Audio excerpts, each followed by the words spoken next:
Good evening, everyone. Welcome back to the Clearview Ice Arena here in Moon Township. I am your play-by-play tonight. CJ Buckeye beside me, Caden McCrory. Caden, how we doing tonight? It's a wonderful night hockey for you for CJ. We welcome back the Colonials after a couple months off. Kick off the 23-24 season. And boy, this is going to be already a starting with ice troubles. We got pushed from 8:30 to 9 o'clock, so we already know we're off to a wonderful start here. Yeah, for those of you who were looking forward to tuning in about 8:30, they were out here scraping the ice. There was a game that was prior to this, as normal down here at the Clearview Ice Arena. There's always something going on this ice, but there was a game prior to this. They had to actually scrape all along the boards. Don't know what happened, but there was a bit of ice troubles. They got the Zamboni out, figured it out. Colonials touched the ice at 8:30 for a warm-up. They're coming out right now through the new locker rooms up top. You saw that at the very beginning of the feed, and we should cut to it here shortly so you can see them actually walking down the tunnel. But they have a brand new locker room up there in the Hat Trick Club. And as they walk down that hallway, they're going to hit the stairs, come on down. And as they walk out, they are coming out to, for whom the bell tolls, Metallica. It's a good choice. Yes. So this is their current angle. They will walk up the upper staircase through the upper glass and come out through that bottom door just like the D1 team. NCAA D1 is back starting in October. We're looking forward to that opening night, but ACHA D1 starts out their season here tonight against Canisius, who are 0-2 already on the season, played last weekend against William Patterson University and got absolutely shelled. 5-1 on Friday, 7-4 on Saturday. So we're going to look forward to seeing, well, hopefully the same defensive production from them so that RMU comes away with a win on their first night. Of course, CJ, you know it's for Canisius, you got to start off strong. William Patterson is a team that historically hasn't been great, but you threw out a freshman goaltender in Caleb Ursa, who statistically did not have a very good 2 games to his name. Tough start to the collegiate career. A 6 goals against average and 831 save percentage. Not ideal, but they're going to rock with him again tonight and see if he can bounce back against RMU. I thought we were going to see the 6'7", 185 behemoth of a goaltender. How did you pronounce his last name? Sam Quero. Sam Quero. I saw him out there center ice. You and I both did, standing next to Walker for the Colonials. This man was towering over Walker. Yes. Walker's not a tall man. Walker's not a tall man at all. Where's he at? He's 5'8". So he had a full foot on him. Exactly. Wearing goalie pads. It was a menacing force, but he is on the bench right now. And we are going to cut to the local PA announcer as we get ready for the announcement of the starting lines. But it looks like a net for us will be Reno Patrick, and a net for the Canisius Golden Griffins is going to be the same goalie that started last weekend, Caleb Ursu.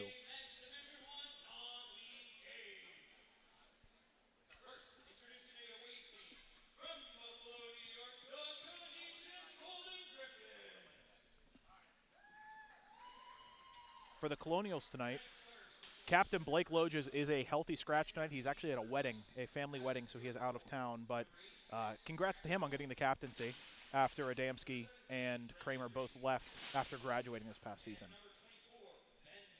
Assistant captains with him will be Gio Palumbo as well as Tyler Draper. It's a very solid leadership group there by Coach Joseph and Very the team. strong group.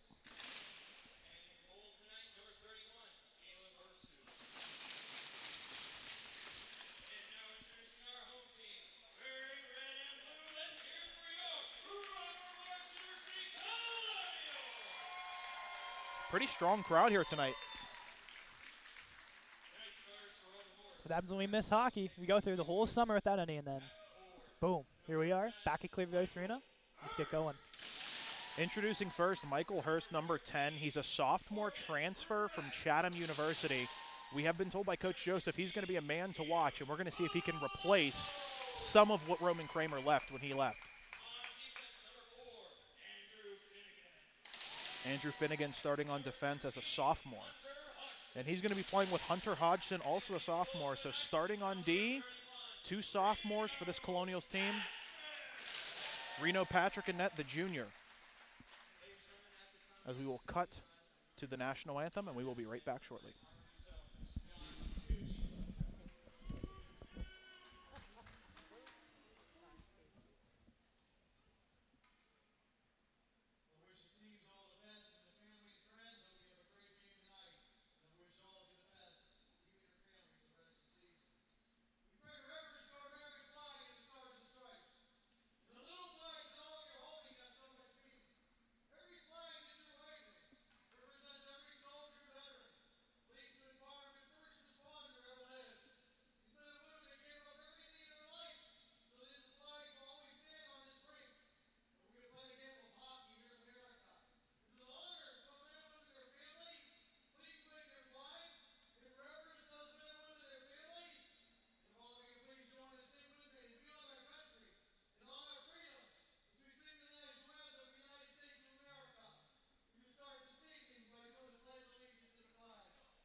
John Tucci, with his classic rendition of the national anthem, started with the Pledge of Allegiance. Did say good luck to both me and Caden tonight, so good for him. Thank you. Thank you so much. But Caden hockey is officially back here in about 45 seconds. I could not be more excited for this. It's going to be a great night for hockey here in Pittsburgh for the first time in a long time. Starting out what's going to be a great season for all of the hockey teams, both at Robert Morris University and in the city of Pittsburgh. We wish good luck to the rest of the CHMA teams, rest of the ACHA teams. We're ready for a long season, and hopefully we'll see you all come springtime around the Nationals. That's when it really gets fun, but first, we got to start off with the beginner, and that's tonight, and that's Canisius. Main focus here to start things off is Reno Patrick in net here for RMU. Only made one start last year, and it was a solid start. 4 goals against after .897 save percentage. Only 2 goals against, I believe, in that start. So not bad at all. No, but he's going to have to pick up a lot of slack now that Mackey's not here. So we're going to have to see what happens. Coach Joseph did say that they do have a goaltending-specific coach outside of Pellegrino who is behind the bench, and we will get to the staff here momentarily. But Coach Joseph did say that there is a goaltending coach in the building watching the RMU Colonials tonight as puck drops here at the Clearview Ice Arena, and hockey's officially back, ladies and gentlemen. The Colonials win the faceoff and dump it in. The Colonials coached by General Manager of Club Ice Hockey and Head Coach Mike Joseph, Assistant General Manager of Club Ice Hockey and Assistant Coach James Joyce, as well as Assistant Coach Christian Pellegrino, alumni of Robert Morris University and a former goaltender himself. Coaching for Canisius, Head Coach Ian Hertzteby, Assistant Coach Matthew Canada, who could not make the trip, Assistant Coach Eric Pawelski, Assistant Coach Stan Paolo, as well as Assistant Coach Schrenberger. Canisius coming all the way from Buffalo, New York down here. Plenty of talent from New York on their roster, as well as the Canadian area. But some quick back and forth to start, as the Colonials are going to get an icing and go all the way down to the Canisius zone. But winning the initial face-off, that's a great start to the season. Cycling to the point, long shot deflected high over the glove of Ursu. All the way back, the Colonials will pick this up, but that's going to be a high stick by number 19, Dan Zacharine for Canisius. It was picked up by number 6, Sean Patton, the freshman from Temple.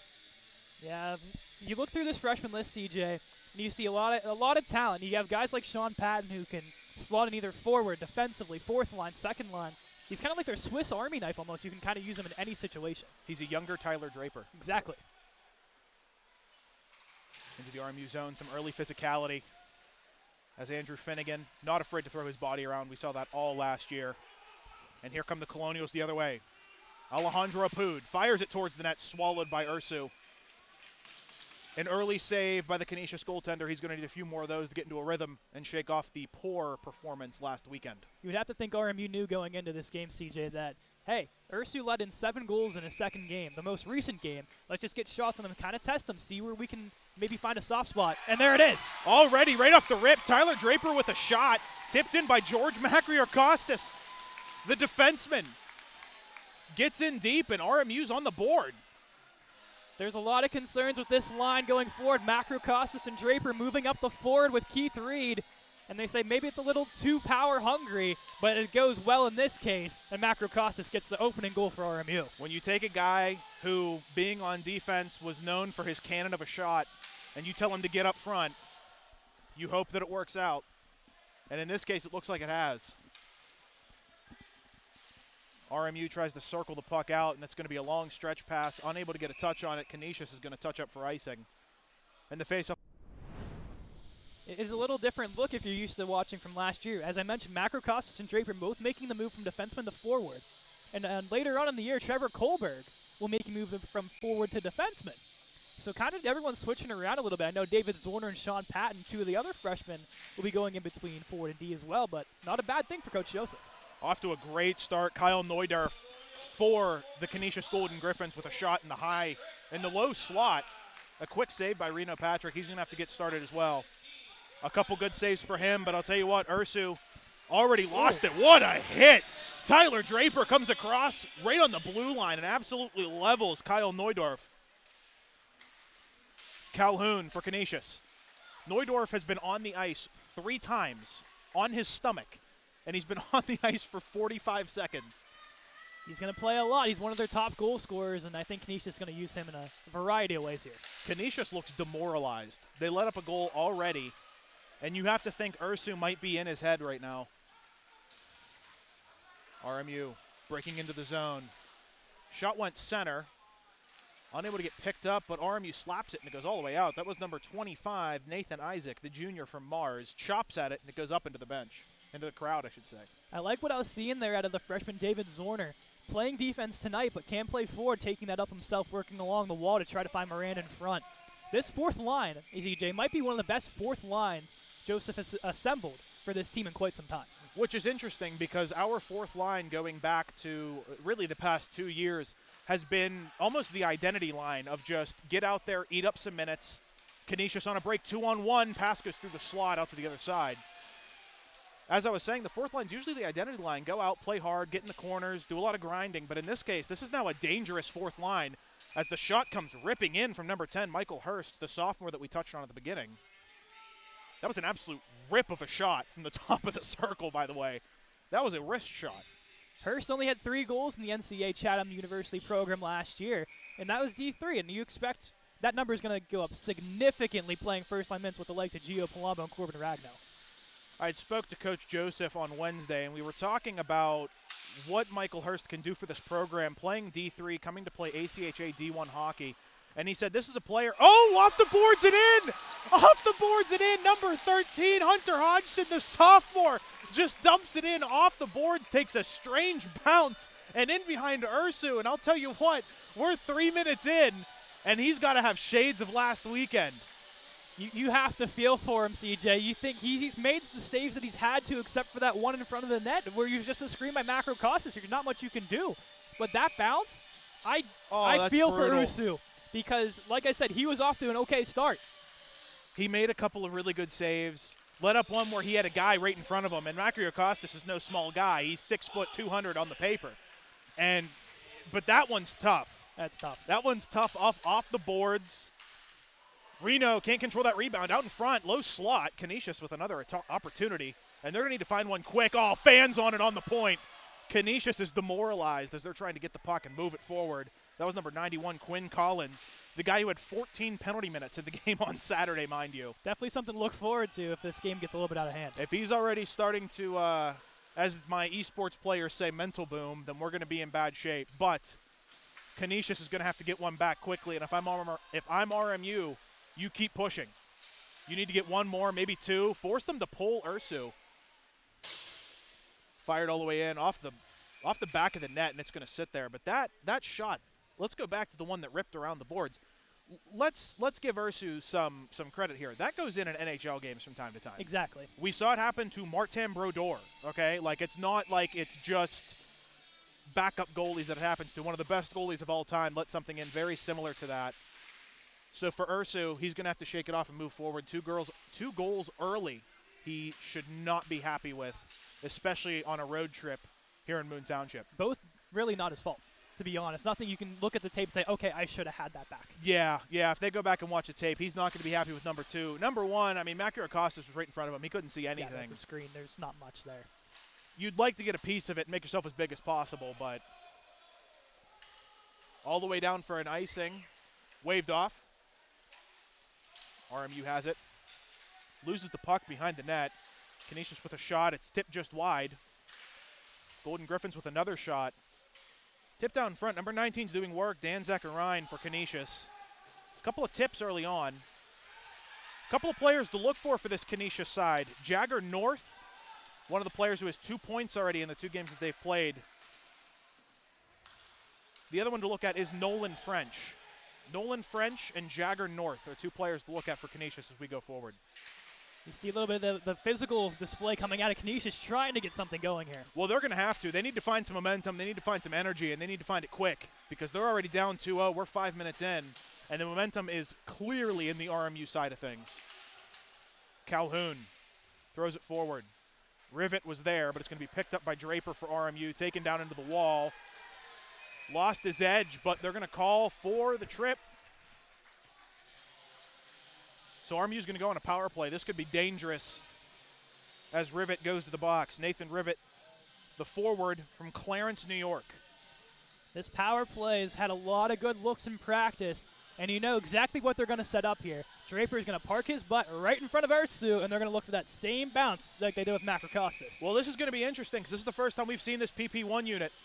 This does not have Kramer. It does not have Adamski.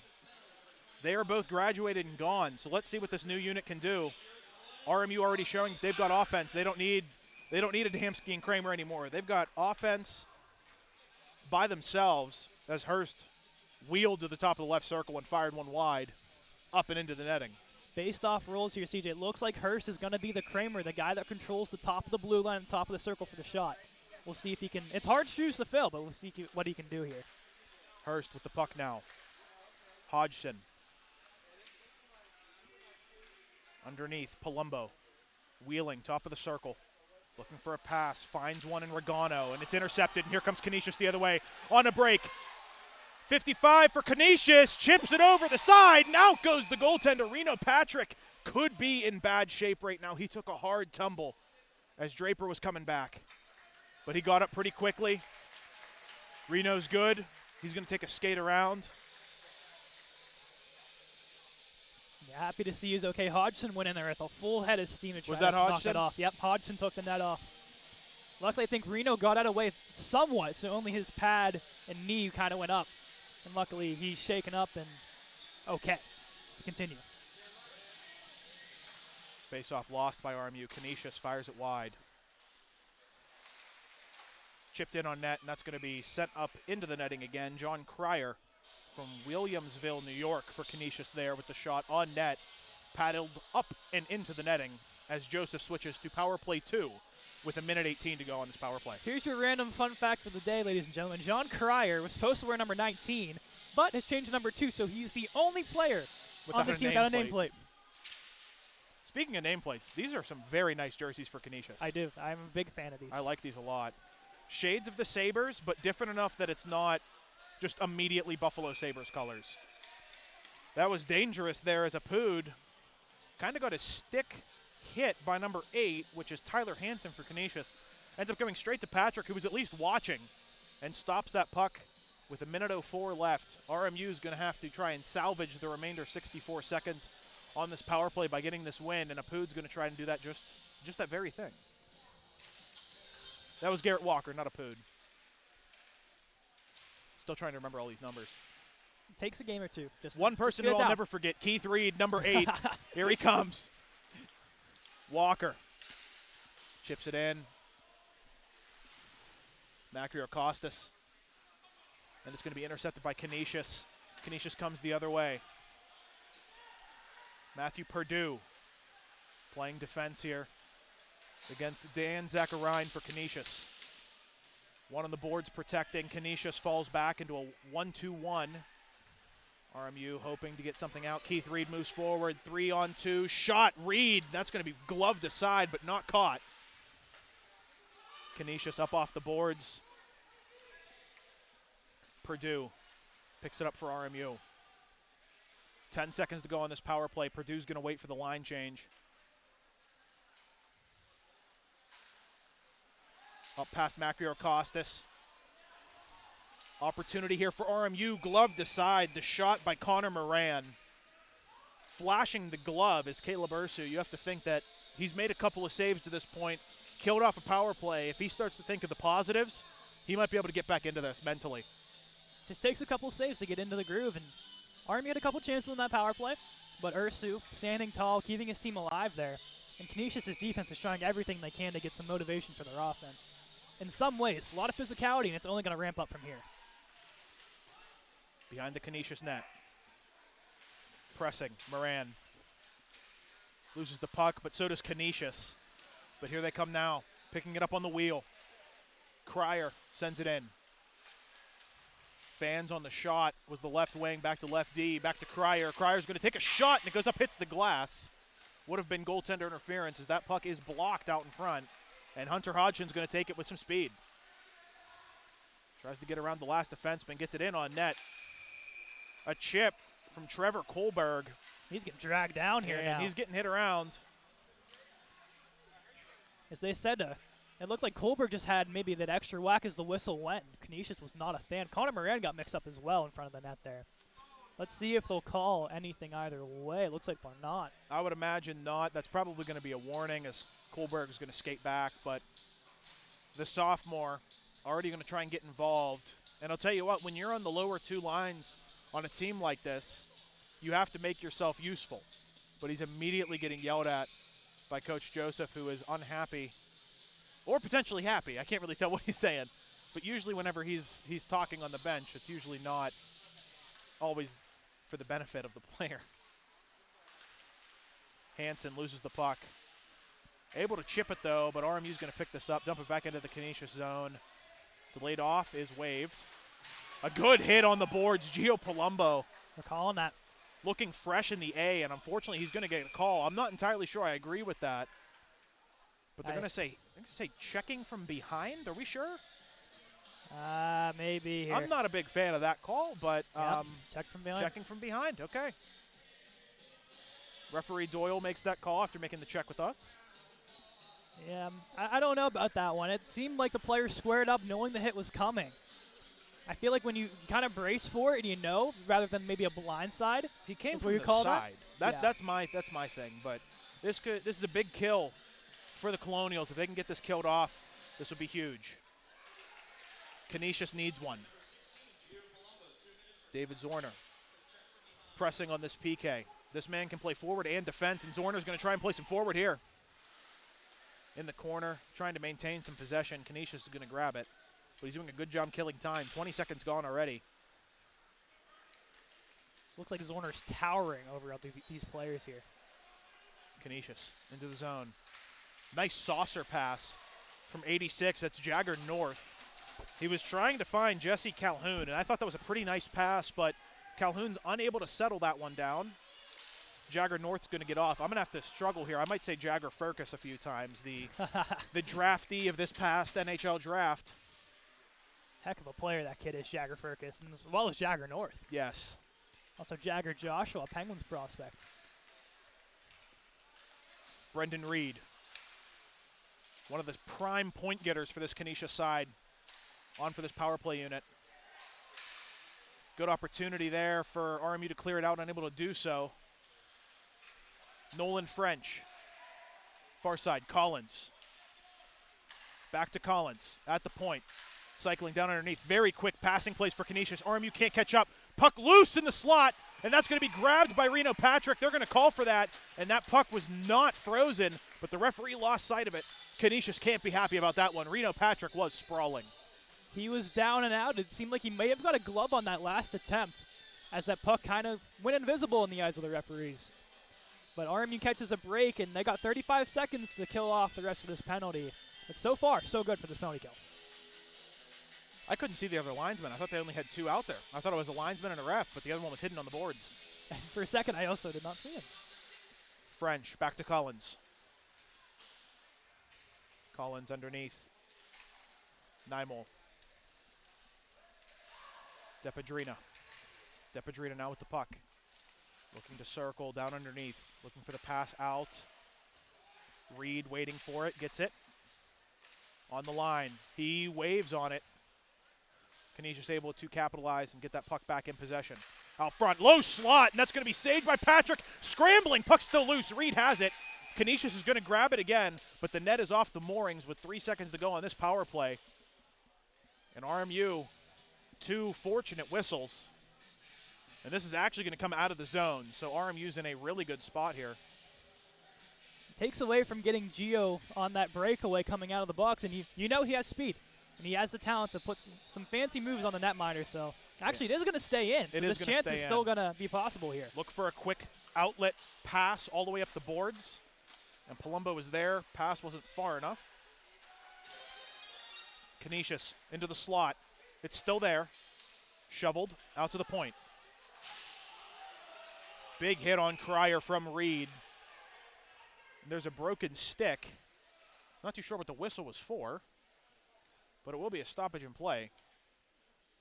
Yeah, I did not catch. Maybe it was because Purdue was down on the, I'm not sure. Regardless, the broken stick is cleaned up. And the power play is over, so RMU with a successful penalty kill. Still up 2-0 halfway through this first period. 9:23 on the clock. Face-off won by technically Canisius here as they come away with this puck. Fire it in behind Patrick. Unable to grab that puck as the RMU Colonials. I would have liked to see Purdue go for that puck, but wasn't able to get there. Kind of pulled off last second. DePedrina. Shot low and to the left. That was a quality chance as Patrick was screened, and Canisius is going to keep this in the zone. Fired up and into the netting, and Canisius cannot keep the consistent pressure on. RMU's going to escape yet again, and they're going to be able to get a line change. I think Coach Joseph's not very disappointed with how this has gone so far. Of course, the first couple minutes, power shots, and they haven't really got it since, but the defense has held it down. And I think for Coach Joseph, defense wins championships, defense wins games. You have 2 on the scoreboard. Obviously, you do not want to keep the 2 on the scoreboard going forward here, but the defense is doing their job at the moment. It's going to be a slight change in coaching philosophy. Pressing forward. RMU is going to try and get an opportunity here. That was Sean Patton, the speedster, coming down the left side. Apoud's going to press. Apoud into the corner with Garrett Walker. Walker with the puck now, looking for the pass out to Patton. It's loose, and Patton with the shot. It ends up getting blocked away by Calhoun. They're going to call for holding. I believe that is a Canisius player going to the box. It's going to be number 6, Kobe DePedrina from Abbotsford, British Columbia, going to the box. 2 minutes for holding. But as I was saying before, so we can touch on this now, it's going to be a small change in coaching philosophy for Coach Joseph here, as they're going to go really from offense wins championships to now a more balanced and defensive structure. See what the power play can do here. Same setup as before here, same unit, no changes for Coach Joseph. This team's going to have to build some chemistry. This power play line is really going to have to figure it out quickly. It's going to be trial by fire. There's a couple players that used to play on this line. Draper, Palumbo. But a few new ones. Palumbo from the point, and it's going to get stopped loose out front. Draper gets it wide. Regano drops it off. Palumbo intercepted by Canisius. And they're going to fire it all the way down. A good stick by Tyler Hansen, active, able to get that puck. Minute 27 to go on this power play. Hurst is going to pick up this. Dropping it off, tries to give it to Palumbo. Palumbo's going to get it out to Hodgson. Hodgson stumbles a bit, does go down. The puck was loose. It was out. I agree with the Canisius coaches. That should have been whistled for offsides. I agree. Palumbo had it offsides, pulled it back onsides, but regardless, we aren't on the ice for a reason. Hurst tries to get it to Draper, goes just beyond him as Bowen going to get over to number 91, Quinn Collins, who fires it all the way down to Patrick. Reed leaves it for number 22, Matthew Purdue, the freshman from Monroeville. Reed moving forward up the left wing. Out in front, Macura Costas was there, unable to control that one. Purdue picks it up with 31 seconds to go on the power play. Reed sends it back to Purdue. Purdue looking for a pass. He's going to hold it himself, kill some more time. Doesn't like what he sees. He's going to go back behind the net. 17 seconds to go. Really killing some time as they're going to drop it off. Here comes Garrett Walker. Walker pressing forward. Off the left. Looking for a pass back. Gets it to Apoud. Apoud works the circle. Fires it low on net. Ursu makes the save. Is going to get cleared all the way out to the bench. DePedrina's coming up. Was pressing. Long shot to Apoud. That was from Purdue. Apoud now goes between the legs. Back behind the body, the Mexican national team player. Out to Matthew Byrne, who's going to lose that one, and Finnegan's going to pick this up. Finnegan with it along the boards. Canisius is going to intercept into the RMU zone. Jagger North up there with Reed. Keep an eye on North in the low slot. Shot on net, tipped, and Patrick's going to make the save and ice it.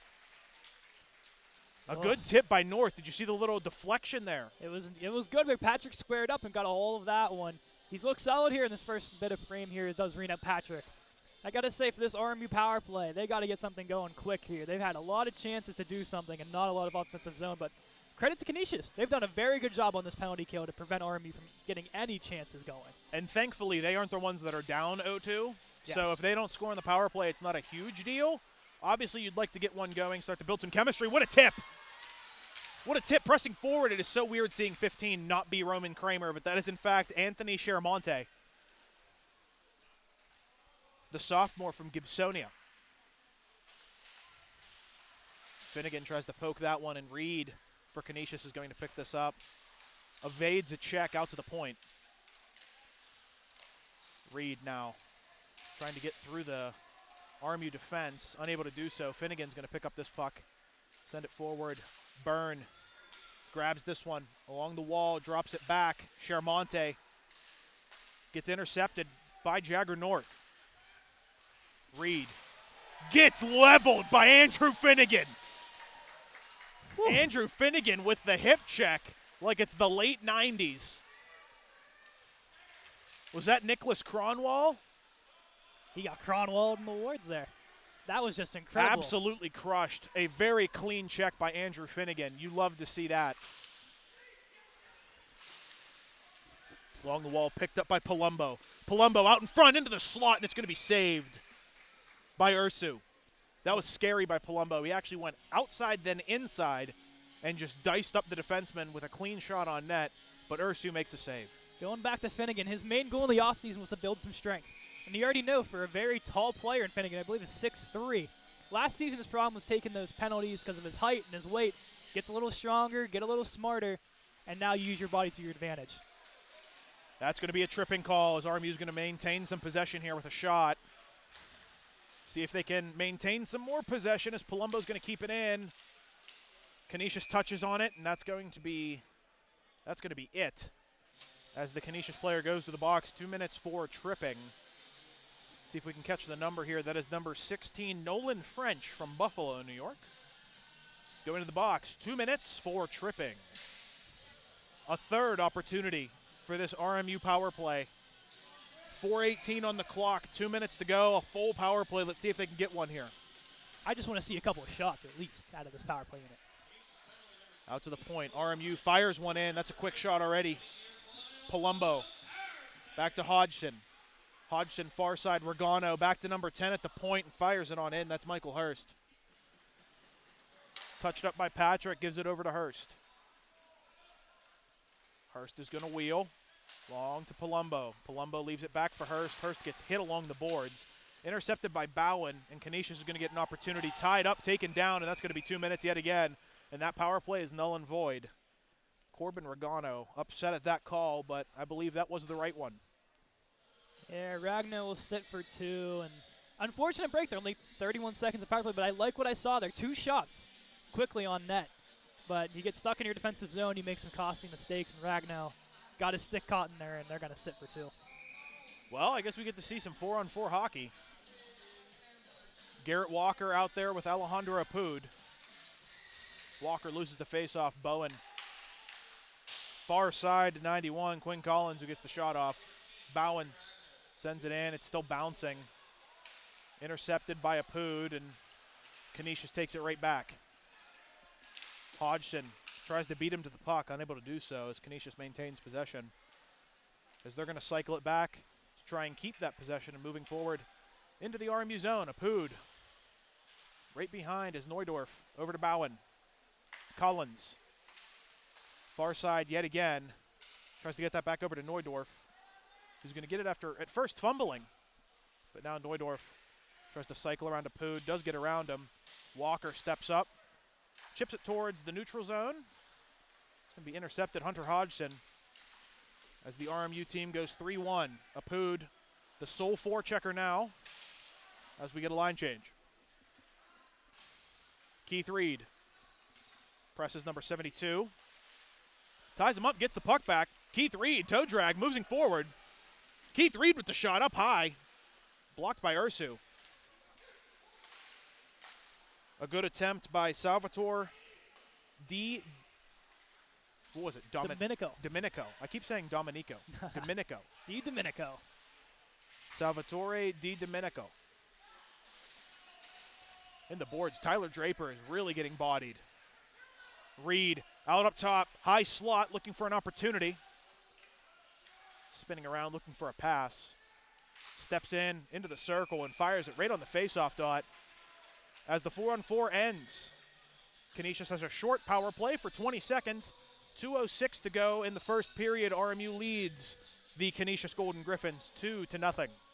Something to keep an eye on here. DiPadrina took a little bit of a run at key 3 at the end of the whistle there. Canisius kind of trying to get under the skin of RMU, trying to make a mistake and get a penalty to have a legit power play, more than the 20-second one they're provided for right now. Rob Byrne loses the faceoff. DiPadrina sends it just wide. Can Schwartz get there? He does. He keeps it in. Yeah, Coach Joseph disagrees with us there, CJ. He has a better look at it. Underneath, Canisius circling, tries to get it out front, and the power play is going to end for them. RMU has a chance here on the counterattack, unable to do so. Canisius goes back door, could not get there. Nolan French upset with that one. That was actually Jagger North.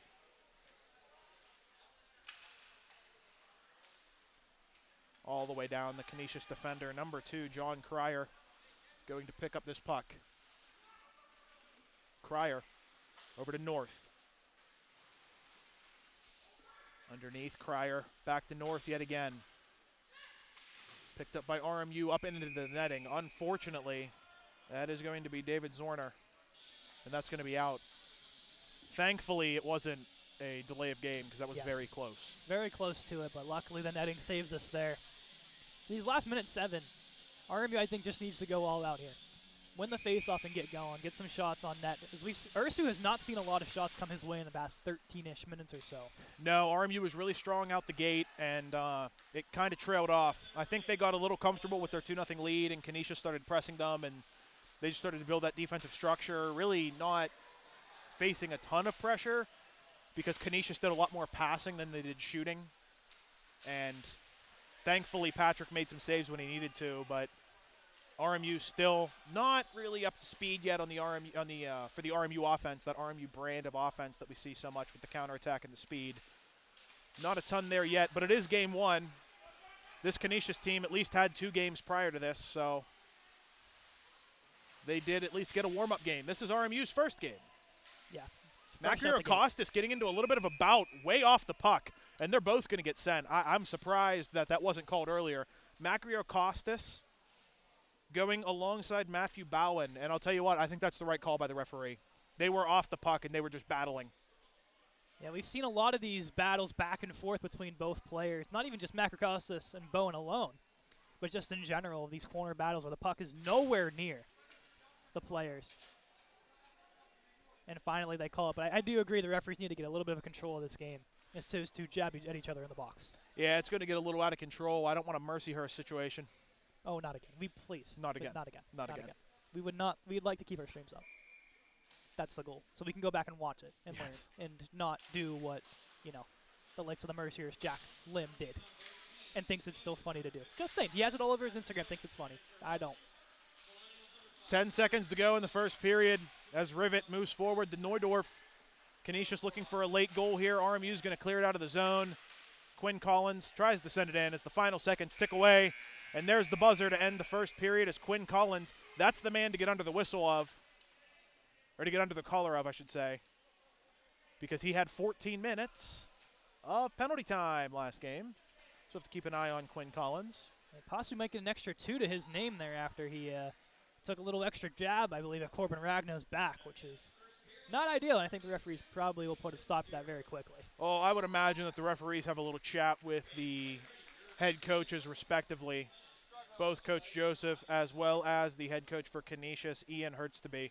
I imagine that they'll both have a little conversation, but I did get to catch up with the Canisius coaches prior to the game, and they seemed like very nice guys. They were very nice. Yeah. I asked them how to pronounce their names. They were very nice. They seemed like very controlled, calm coaches on the bench, at least is what we've seen so far. Can we cut to main camera real quick? So notice that the Colonials have not left the bench, and they're actually going to be exiting behind the bench. New locker rooms were built for the ACHA D1 men's team, and they will actually have to exit behind through their bench and out and around up the staircase and back into their locker room. So we'll actually watch them as they go all the way across. But you can cut back to the scoreboard now. Got to put the skate guards on, too, because no carpet. No carpet up there. It's still a work in progress. There's still some construction to be done down here at the island. But regardless, end of the first period, 20 minutes of hockey so far here at Moon Township. RMU on the benefit side, up 2-0 over the Canisius Golden Griffins. The Colonials came out strong, two goals early within the first 5 minutes. And as they come back into the second period, there will be a minute and 41 seconds of 4-on-4 time, as the Colonials will look to add on to that lead in the second period, and the Golden Griffins will look to chip away at it. So, Caden, what did you think of that first period? What does RMU need to work on, and what does Canisius need to work on? I'm going to start with Canisius first. I love how they ended that period. They got physical. They're getting under RMU's skin. They're finally getting pucks towards Reno Patrick's way. As we said in the beginning, Reno Patrick only has one game with the Colonials all of last season. That's already matched his time here. So more shots, possibly more mistakes. Canisius, I think, done very good. I think they're just going to keep the pressure up. As for RMU, they need offensive pressure badly. Because of what Canisius is doing, they're going to keep that pressure rolling, keep the shots against Reno going. I don't know, for RMU, 2-0 does not seem like a very comfortable lead to sit on throughout the remainder of this game. No, the one thing that I did like about Canisius at really the final 10 minutes is they felt like they had some control. Yeah. After those first 2 goals, it really felt like they were deflated as a team. There didn't seem to be a whole lot of energy, a whole lot of passion, and they really felt like they were a deflated team. And RMU capitalized. Yeah. They were able to get those first 2 goals. You would have liked to see them get maybe 3, hopefully 4, but unfortunately they were only able to get 2. Even though they had 3 power play attempts, they were really only able to capitalize on that first one at the very beginning of it, and it was really because Macri Costas was just standing there. Yeah, and the minimal shots as well as we go through for the remainder of those power plays. I think a combined 3 shots on 3 power plays. Yeah, it's not very good. I'm sure that's going to be a coaching point for Coach Joseph. Even if we get into practice going into next week, I'm not sure if they can clean up an entire power play. But also, we have to give them the benefit of the doubt. This is a brand new power play. Yep. You have 2 or 3 freshmen. One of them is a sophomore, I know that. And then you have 2 players who at least did it last year, in Draper and Palumbo. So those 2 need to really go and have a chat with the new guys on the team and say, hey, we need to be a little faster. We need to get these pucks going. They seemed hesitant. That was the thing that bothered me about the power play. They seemed hesitant. I don't want to say they seemed confused because they knew what was going on, but they did seem a little hesitant. They weren't really zipping the passes around. It wasn't like last year where it was really no-look passes with Adamski, Kramer, Draper. They were just able to whip it to each other. They knew where everyone was. So that chemistry that they've had for most of these guys played together for 5-6 years, even prior to coming here to RMU.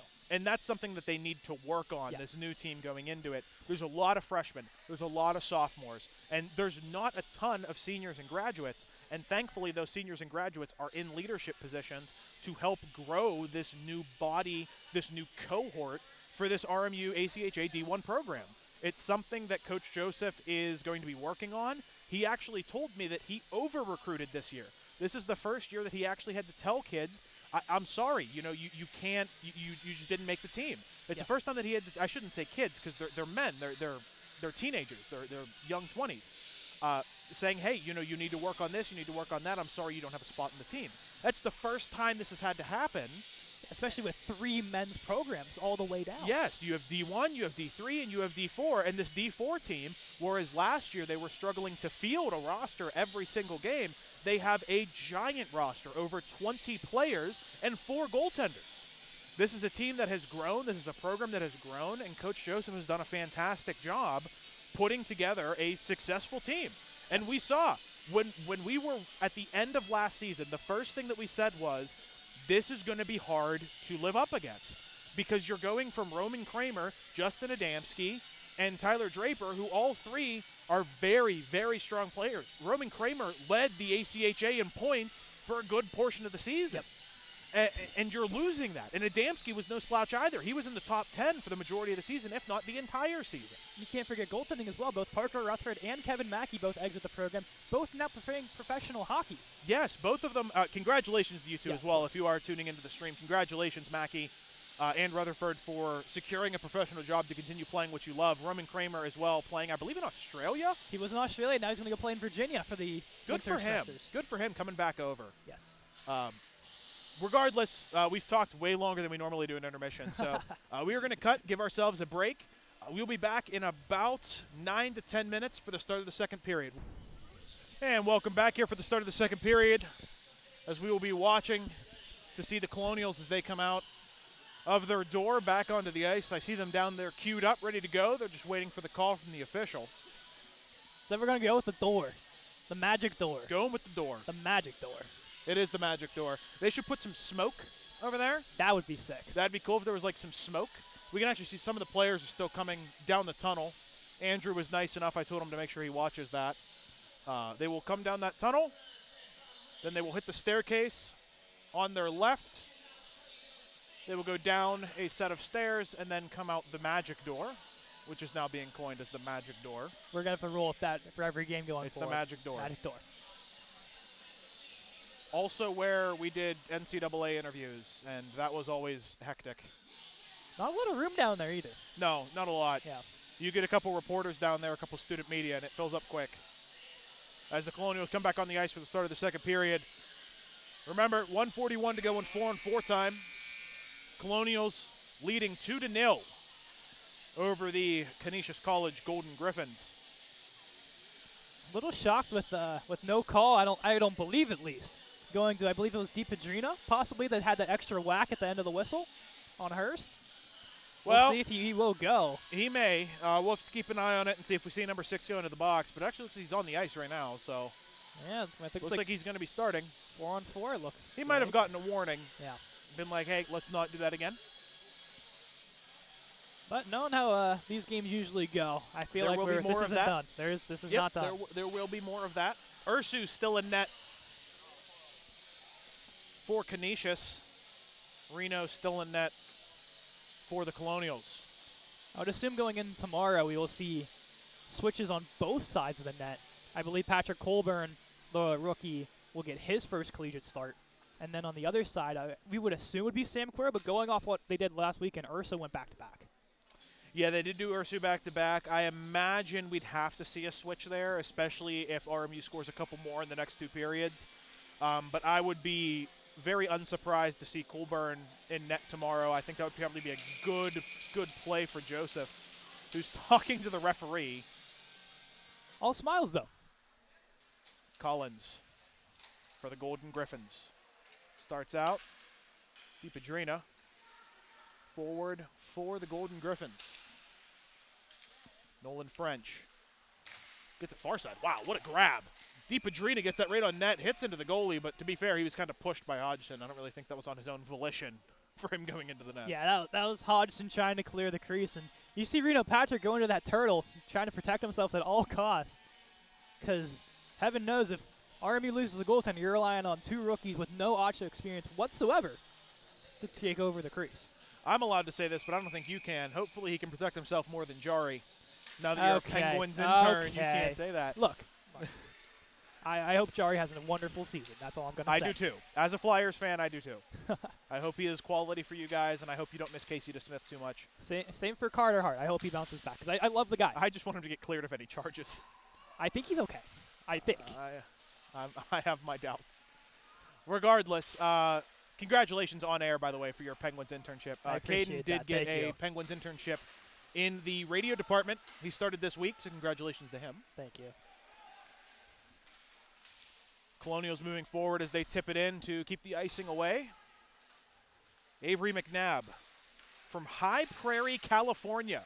A little bit of a far distance. Just a bit, going from one corner to the other. I don't know where High Prairie is, if it's higher up north of the state, but it's also quite a weather change. Yeah. Finnegan sends it on net. Ursu not challenged much. Hodgson fires it on net, gloved. Ursu saw that the whole way. Nobody in front. And that's the kind of saves that Ursu needs to make to get into a groove here. Some good looks from RMU, but as I mentioned in the intermission, RMU just kind of need to get some shots on Ursu. Because, he hasn't seen a lot, so maybe a little cold.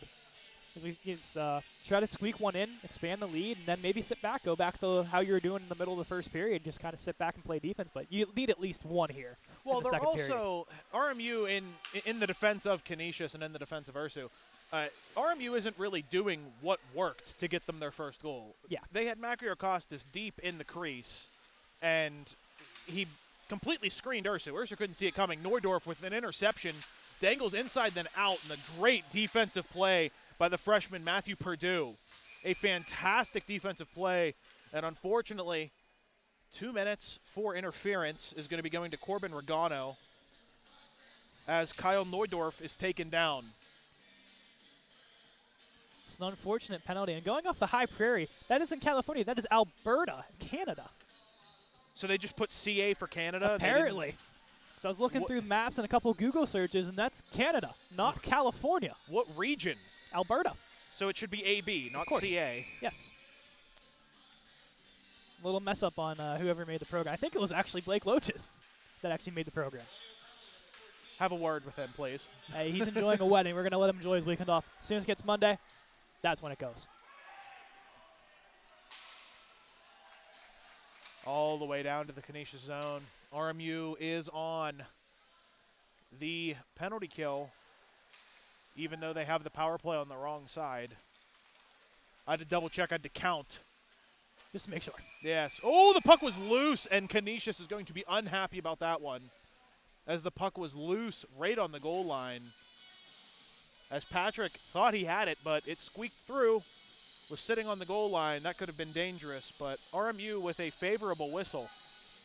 That is the third time that has happened to Canisius. And as we mentioned also in the intermission, we noticed how the coach has been very calm, cool, and collected, and they actually do stay calm, cool, and collected, only having some small minor words with the referees on that. So I apologize to the Canisius head coach if I do say this wrong. I do believe that his father coached Canisius prior to Ian taking over, Coach Ian. I believe his father coached prior to this because they have the same last name. And when I had approached them when they were getting ready to eat before the game, there was a comment made about calling him by his father's, I guess, nickname. And he wasn't too kind with that one. So, Coach Hurtsby, if it ends up being your father, that's kind of an interesting little tidbit. But can't confirm.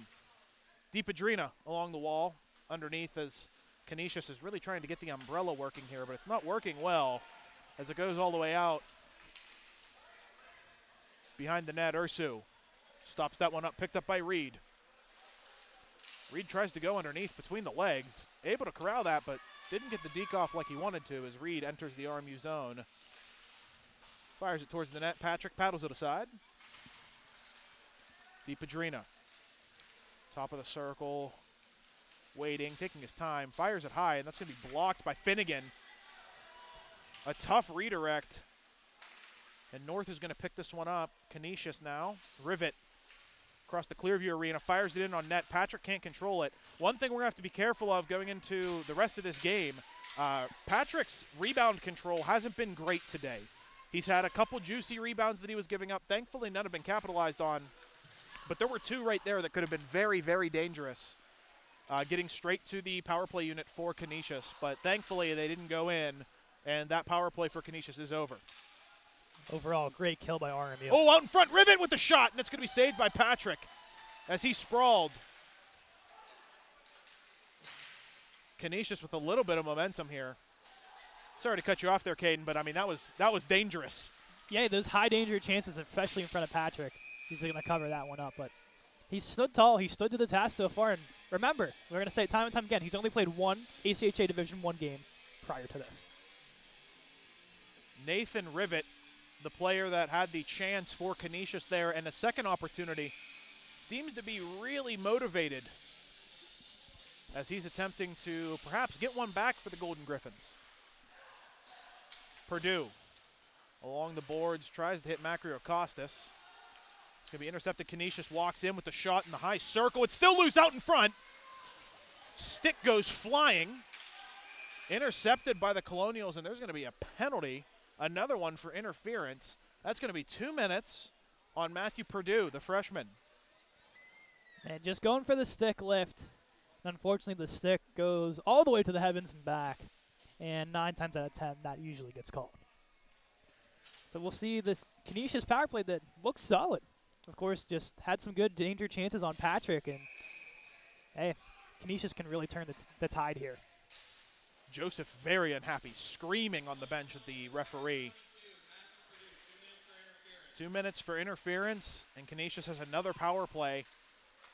Neudorf with the shot. That's a good block by number 19, David Zoyner, the freshman from State College, in his first ACHA start for these Colonials. Pressing forward. Here comes Canisius. 2-on-2.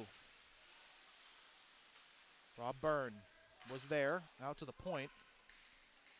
North sends it back underneath, picked up by Rivet. Keep an eye on him for this shift. Towards the center, Calhoun down underneath. Went far side to McNabb. Back to the point. Jagger North. Far side. Back underneath. Circling a lot. No real chances yet for this power play as we're already 60 seconds gone. Rivet to the Colonial Arena logo. Poked out. A very good play by Nathan Isaac. That is a veteran play. Byrne towards the center. Opportunity for RMU as Connor Moran puts it just wide. A good save by Ursu. Short-handed. That was a great opportunity by RMU to really put on the pressure. Love what I saw to Connor Moran there, right from the bench, get in the play. And there's a penalty against Canisius, and we're going to 4-on-4. And it's going to be Rivet.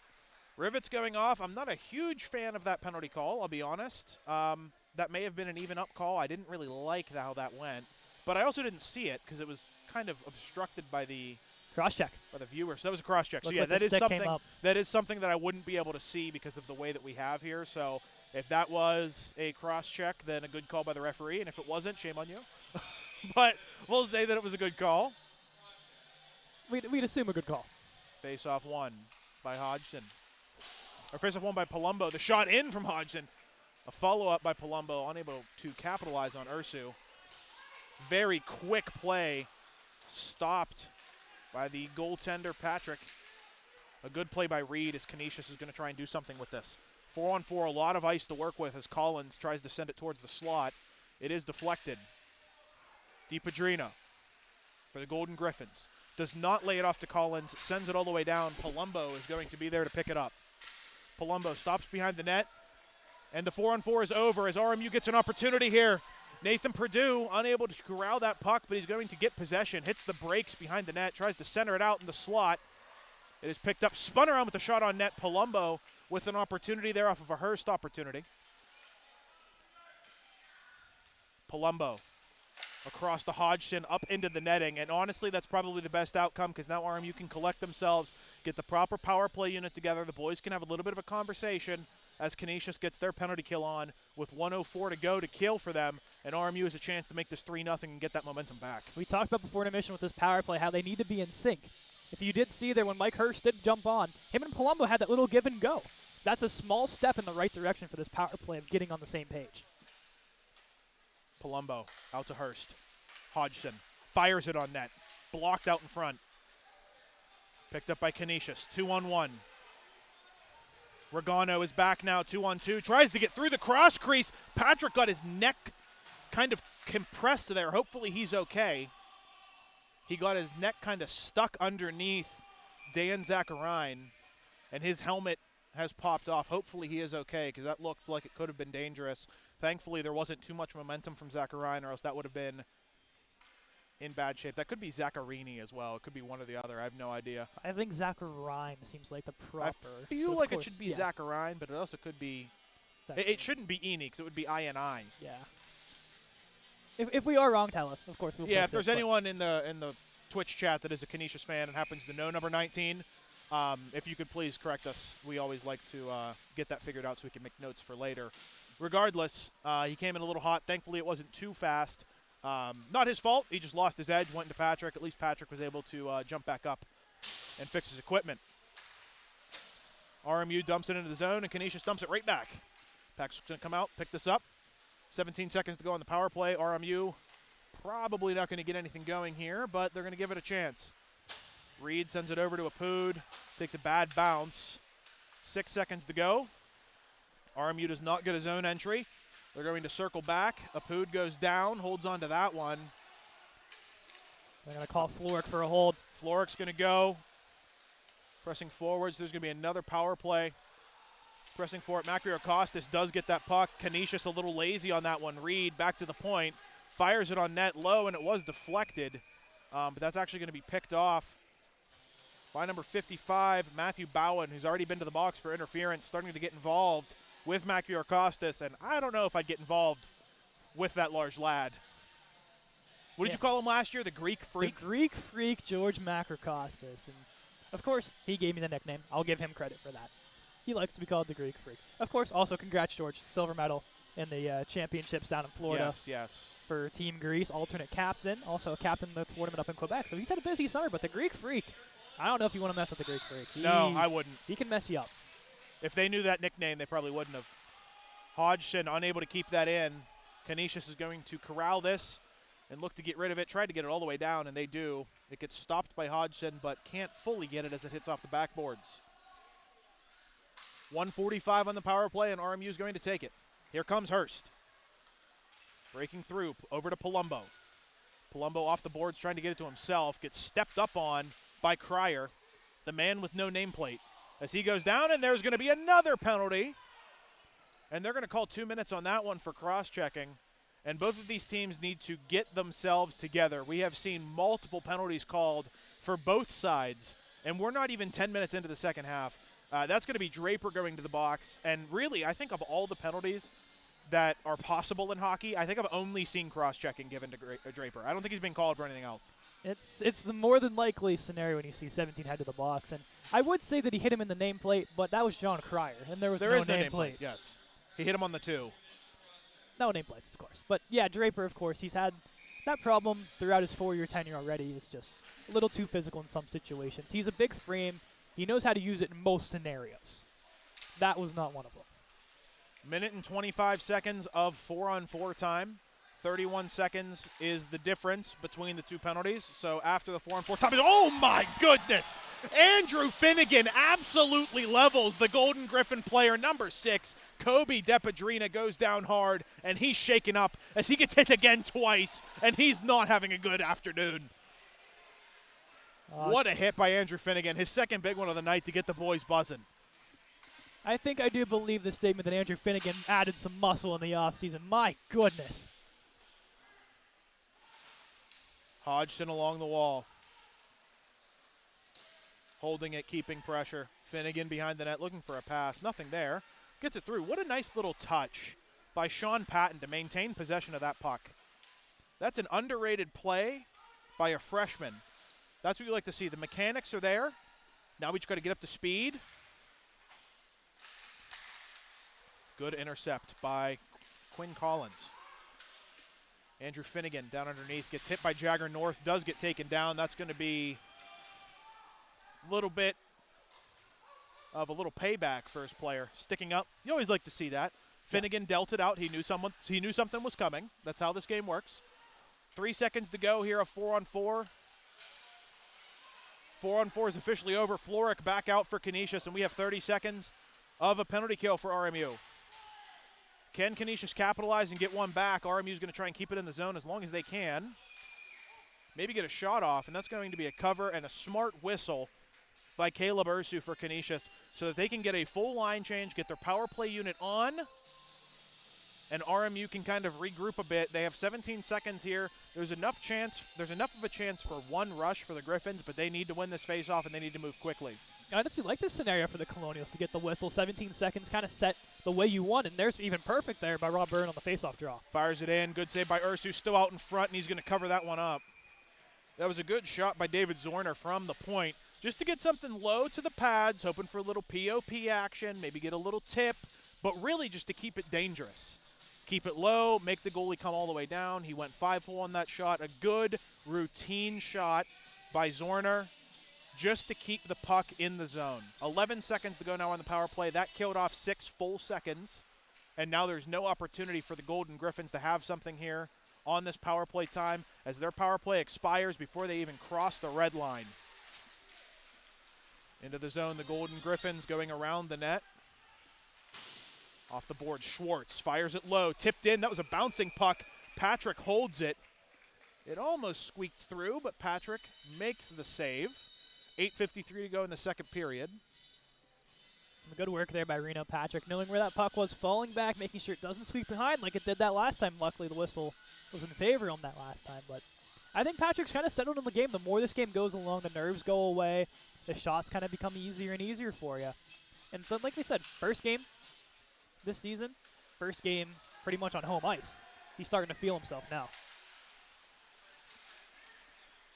RMU now trying to control the puck.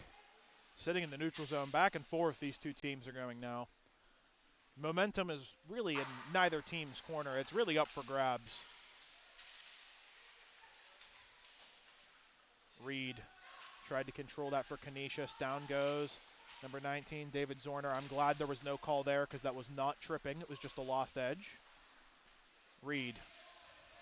Some fancy stick work. Gets himself to the slot. 4 Colonials around him. He still maintained possession, and that's going to be picked up by Zorner. Byrne calls for that one. Tips it in, and they're going to have a change. Wholesale. Cryer goes down. Trying to capitalize his Canisius over the full change, but unable to do so. Rivet chasing. Again, a man to watch for this period. He's been flying around. I feel like if there's going to be a goal for Canisius, it's going to come from one of two players. It's either going to be Brendan Reed, or it's going to be Rivet himself, Nathan Rivet. I feel like it's going to be one of those two players. They've both been very strong in this period. Reed's been strong the whole time. Jagger North has looked very good as well, but it's really been a lot of passing, and that's going to be a call there as Macriar Costas drives a player down. Reed also took a player down, and there's going to be a call as Macriar Costas is going for boarding. I believe that was boarding. Yeah, I agree with that call fully. Macriar Costas absolutely slammed him like a WWE wrestler on that one, and he's going to sit for 2. I would have liked unnecessary roughness. Just roughing. 2 minutes for roughing. Just okay, roughing. that makes sense. I'm fine with that. There's the one concern I had about this line fully going into this game was having Draper, Macriar Costas, and Reed all together. All three play a physical game. All three play a hard-nosed, get-in-your-face game. I don't know. I feel like the more that we go on, that it'll change up. We do have a pronunciation in the chat. Thank you to the person who said this. We were saying number 19 for RMU, Zorner. Yeah. It's actually Zerner. Zerner. Z-E-R-N-E-R. I appreciate that in the chat. Thank you so much. So that is number 19, David Zerner. Shot in, and that's going to be a great goal, and that's Jagger North. One of the guys that I was saying probably isn't going to get the goal, but he goes far side, and Patrick didn't see it coming off the bar and in. What a fantastic shot by Jagger North as he goes to 3 points now in 3 games played for these Golden Griffins. That was an absolute ripper on the power play for the rookie. My goodness, Reno Patrick, there's not much you really could have done there. And the first one's always hurts the most, but at least you have the lead in your favor as of right now if you're the Colonials. But you got to bounce back quickly here and keep the momentum on your side. A very good shot by Jagger North. Puts it in on the power play, and finally, we have a power play goal. Unfortunately, it was for the other team and not for the Colonials, but the power play is always going to struggle in the first few games of the season. Jagger North able to capitalize on one for the Golden Griffins, and now RMU has to battle back because Canisius has a goal, and here's an opportunity. 3-on-1 coming in, Hunter Hodgson with a shot, and it's paddled aside by the goaltender. Ursu with the blocker. Calhoun comes the other direction. Palumbo with a big hit. Immediately starts complaining to the ref as now we're getting some physicality into the game. Hurst into the zone. Looking for a pass, sends it in on net. It's loose. Palumbo sends it wide. RMU with 2 good chances after letting up a penalty goal. Coming, CJ. And there's a penalty on Canisius. The puck gets in wide and it's blocked. Palumbo waves it off, lets the Canisius player touch up.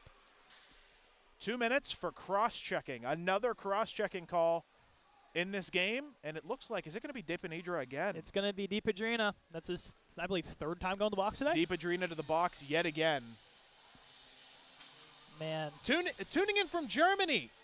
Guten Tag, yes. That's amazing. David Zerner, the correction there was actually from someone who is in Germany currently. Germany. That is sick. Having someone all the way from Germany watch. Thank you. I don't know a lick of German. Not a lick of German, apart from Guten Tag. But still. Shot in on net and a good save by Ursu. But yeah, nice to see we have some international viewers. International. I know when Skavirsky plays, he has his family from Russia, of course. The Apu de la Fuente family from Mexico always tunes in as well. Of course, they're here tonight, but I believe the family back in Mexico watch as well. So hello to our viewers all around the world. 4:19 in the morning. Jeez. Over in Germany right now. 4:19 in the morning. A soldier, 07 soldier, 07. Out to the point. Reed with the shot, fans on it. Canisius clears it all the way down. Patrick comes out to stop this one.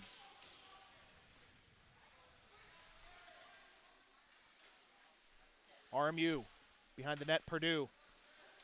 Leaves it off. Apud. Settles it, waiting, looking for a pass. Sends it out to the point. Back to Apud. Apud with the shot low. Patted aside by the goalkeeper. And there's going to be another penalty. Cross-check. That's going to be either cross-checking or interference. And RMU's going to go on a 5-on-3 penalty. Slashing. Wow. 2 minutes for slashing as Quinn Collins going to the box. I cannot wait to see the game recap on the ACHA website. This is going to be an electric game recap with all of the penalties. Yeah. I need to see the final number. And of course, Quinn Collins is the one to take the penalty here, CJ. It's been the same, like, 7 players, like, rinse and repeat for both of these teams. Yep. Of course, actually, that is Collins' first of the game. But, as we mentioned in the opener, 14 penalty minutes, if I stand corrected, in the second game. 14 penalty minutes. Quinn Collins, last game. Jeez. Hodgson to Hurst. Down underneath. Back to Hurst. Hodgson with the shot. Does not get good quality on that one, and he can't control it going back. And unfortunately, RMU's going to have to go back for this one. 5-on-3. They need a goal here. This is a big opportunity. 42 seconds left on the 5-on-3. Hodgson moving in. Sends it to Regano.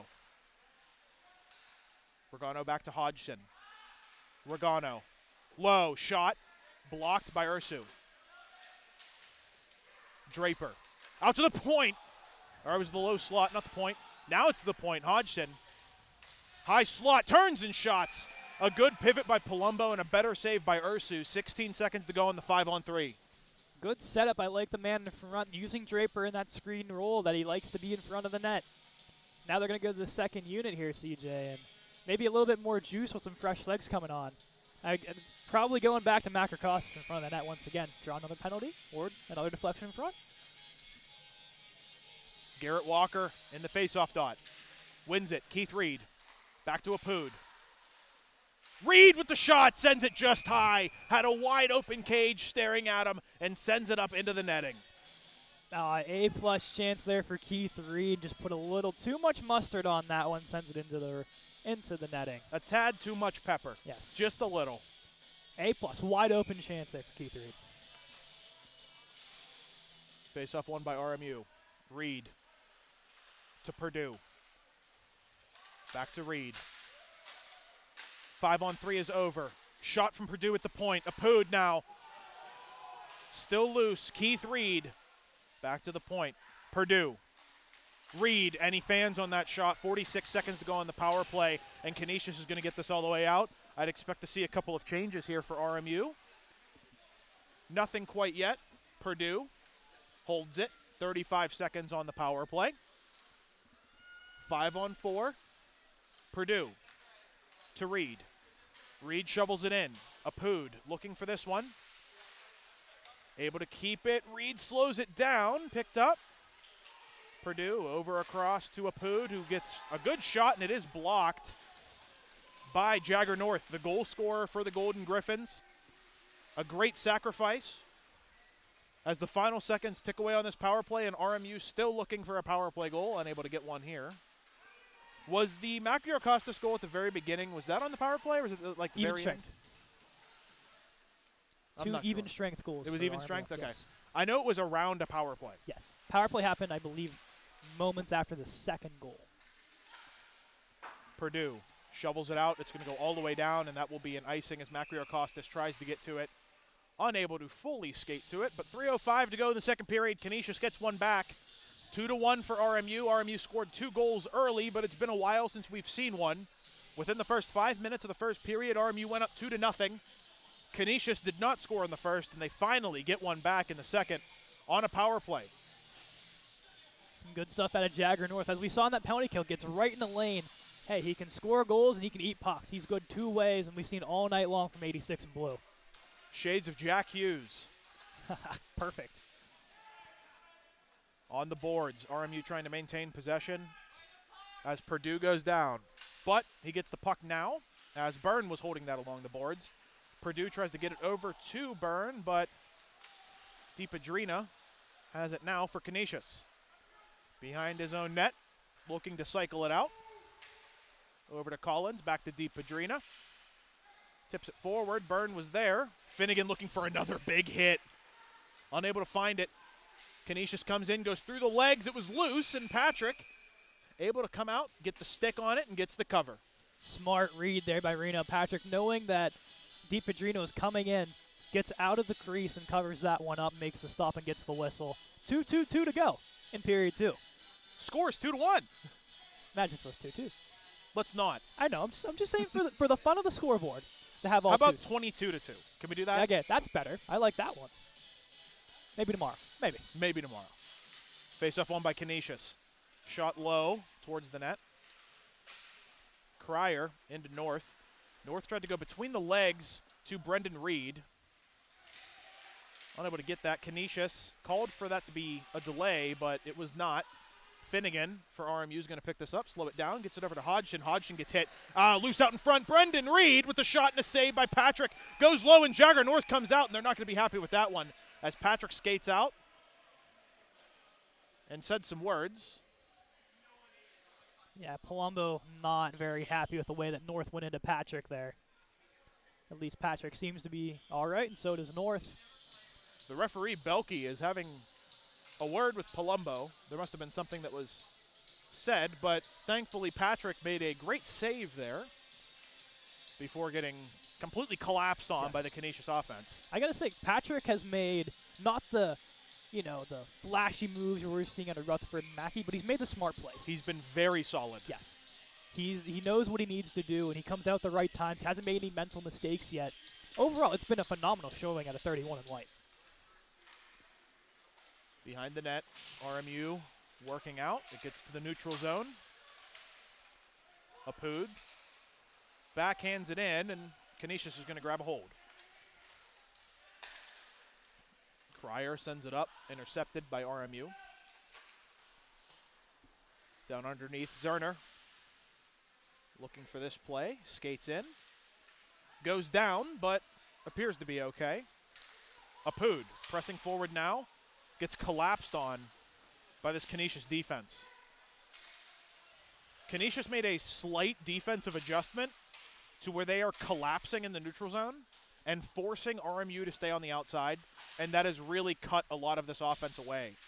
RMU's not really able to operate in the middle as Sean Patton sends one high off the shoulder of Ursu. 1 minute remaining in the second period. RMU has a slight lead, 2-1. Looking to get a second goal here, or a third goal, before the end of the period. Canisius tries to get it out of their own zone, and they do. Zerner's going to press for this one. Jagger North gets a hold for the Griffins, goes straight down as Zerner was on him. Puck along the boards, 32 seconds to go. Puck underneath Jagger North, getting pressed down by Zerner. And it goes behind the boards, picked up by Regano. Gets it to Isaac. Isaac and RMU trying to get the puck out, but Canisius gets possession yet again. It's going to get stopped and picked up, and here comes an opportunity. Sean Patton has a chance. Canisius defenseman, that was Cryer, goes down. And there was an opportunity, but he was out of gas. He's been out for a very long time, and that's going to kill the period, as RMU is going to escape the second period, only giving up 1 goal, but they were under a siege for a good part of that period. It was, and luckily, like as we mentioned, Reno Patrick has stood to the task thus far, only allowing 1 against. But overall, I think they need to lock it down. heavily here going forward. Both teams need to really calm it down. Yes. Not calm it down as in be less aggressive, be less, offensive heavy. I mean calm it down on the penalties. There were a ton of penalties in that period for both teams. Yes. And what ends up happening is you're giving the other team opportunities to capitalize. And if you're RMU, when you're giving the other team these opportunities and you can't score on your own opportunities, it's not going to end well. And we saw that as Canisius was able to finally get a goal on this power play, and RMU's still searching for one of their own. The only goals that they've had have come at even strength, and that entire second period, we were very not at even strength. Yes, that was the complete opposite of what even strength was supposed to be. As we're going to do 2 Zams here. Ooh, going fancy here. Well, they're probably just going to try and be quick about this because we've already gone pretty deep. It's already 10:30 p.m. here, Eastern Daylight Time, and these penalties aren't taking a toll here. Yeah. Not helping the speed. So far, both periods have taken around 45 minutes to complete. That's lengthy. Yes, especially for us. For us, yes. We're used to these half hour, 35, maybe 40. We're pushing into 45, 50 territory. 45 for both periods. That's tough, but let's go for an hour this third period. Let's not say we did. I'd rather be out of here by midnight. Thank you. Anyway, that is the end of the second period. RMU escapes with a 2-1 lead still after leading 2-0 at the end of the first period. But going into the second period, we had some tips, and those tips were essentially for both of these teams to really get some offensive possession. At the end of the first period, Canisius did very well, and I think in the second period they continued to do very well. And RMU fell into this turtle shell that really didn't benefit them in the offensive department. So going into the third period, Caden, what do you think RMU needs to do to maintain this lead and perhaps grow this lead? The big thing, as we mentioned, is they're playing this collapse defense as Canisius. And I think the biggest thing is when you're given the space in the middle, it's the slight space that you have to work with, you've got to take advantage and move this puck around. Because once they get out to the outside and try to look for that pass maybe in the slot or guy down the back door, nothing's there. So you get these guys moving around, find your lanes, find your angles, and honestly, pepper the shots. As we've seen from the beginning, Ursu do not handle the shots very well. So the more I think you put pressure on him, the more he's going to allow these rebounds, and that's the only way I think you're going to get something past him.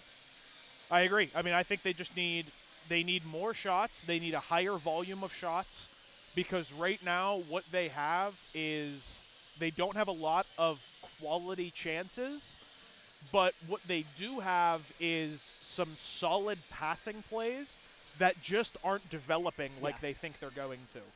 The 2 big chances that RMU had was both within a span of 10 to 15 seconds.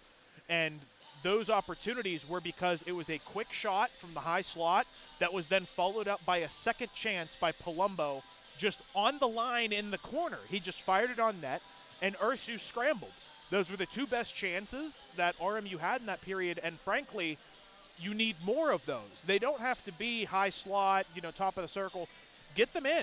Whenever there's traffic in front of the net, get those shots on net. I mean, you saw some low chances. Zerner had a good opportunity from the point. He kept it low in, and it got deflected, and some things happened, and it could have went in.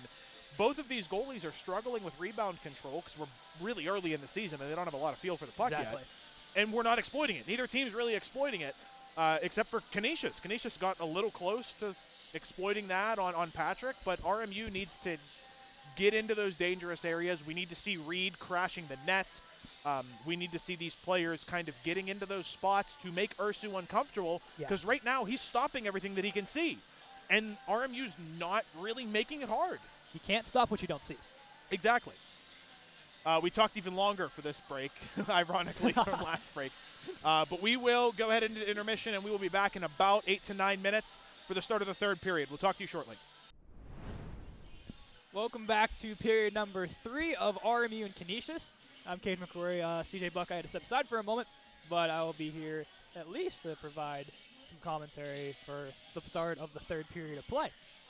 2-1 the score after goals from George Makarkostas in the beginning of the game after a shot from Tyler Draper from the top of the circle, followed by a Hunter Hodgson goal that took a weird bounce off the boards and into the net. Recently in the second period, though, Jagger North of Canisius put home a goal to rookie for his second of the season to give Canisius a little bit of life here. This third period, a really crucial one here for both sides. Both goalies not really tested much. Both Reno Patrick for RMU and Caleb Urso from Canisius. Here we go, puck drop underway, and Ragno will win it back to Hunter Hodgson. Jagger North will pick it up for Canisius and throw it towards Reno Patrick off the wall. Hodgson will pick it up now and move through. Hodgson continuing forward across the blue line, shaking off it and gets flipped by Bowen. A huge hit there to get something going for the Canisius side. Down low to Ragno. Behind the net, Ragno. Shoveled toward and goes behind the net, goes Canisius' way. Moving forward now, Brendan Reed, intercepted by Hurst of RMU, right back to Bowen of Canisius. Bowen goes across, Hurst takes it away for a moment. Reed with the shot firing high and wide over the head of Patrick. North fires one, taken away by Hodgson, forward for Ragno along the wall. Palumbo fans on the attempt. Ragno now moves forward, chipping it into the zone. RMU stuck on the middle of a change. Jagger North collects it now on the backhand, firing pad stop by Patrick. Finnegan against the wall, goes up high to the point to Deep Padrina. Turned over to Garrett Walker, as we'll send that one down. Picked up now by Collins of Canisius. Chased by Walker. Walker with a chance, firing and shooting, pad stop by Ursu. As now CJ is back onto the microphone, as you can regain. That was an emergency that needed taken care of. Hey, everything's okay and we're back. RMU into the zone, sends it in wide as there was a little bit of a collision back on the blue line. Yeah, Domenico just kind of got caught up for a moment there, and the stick ends up going flying out of the hands. In with Calhoun, I mean, they both went down. It looked a little dangerous, but both players looked to be okay as RMU starting out fast. Up along the boards, Calhoun with it. Apud, far side. RMU unable to maintain possession, but at least get it into the Golden Griffin zone. Calhoun over to Nolan French. RMU somehow gets possession of that puck, but it's a little back and forth as Nolan French with a good intercept, and that's going to be offside. A delayed offsides that is eventually called offsides.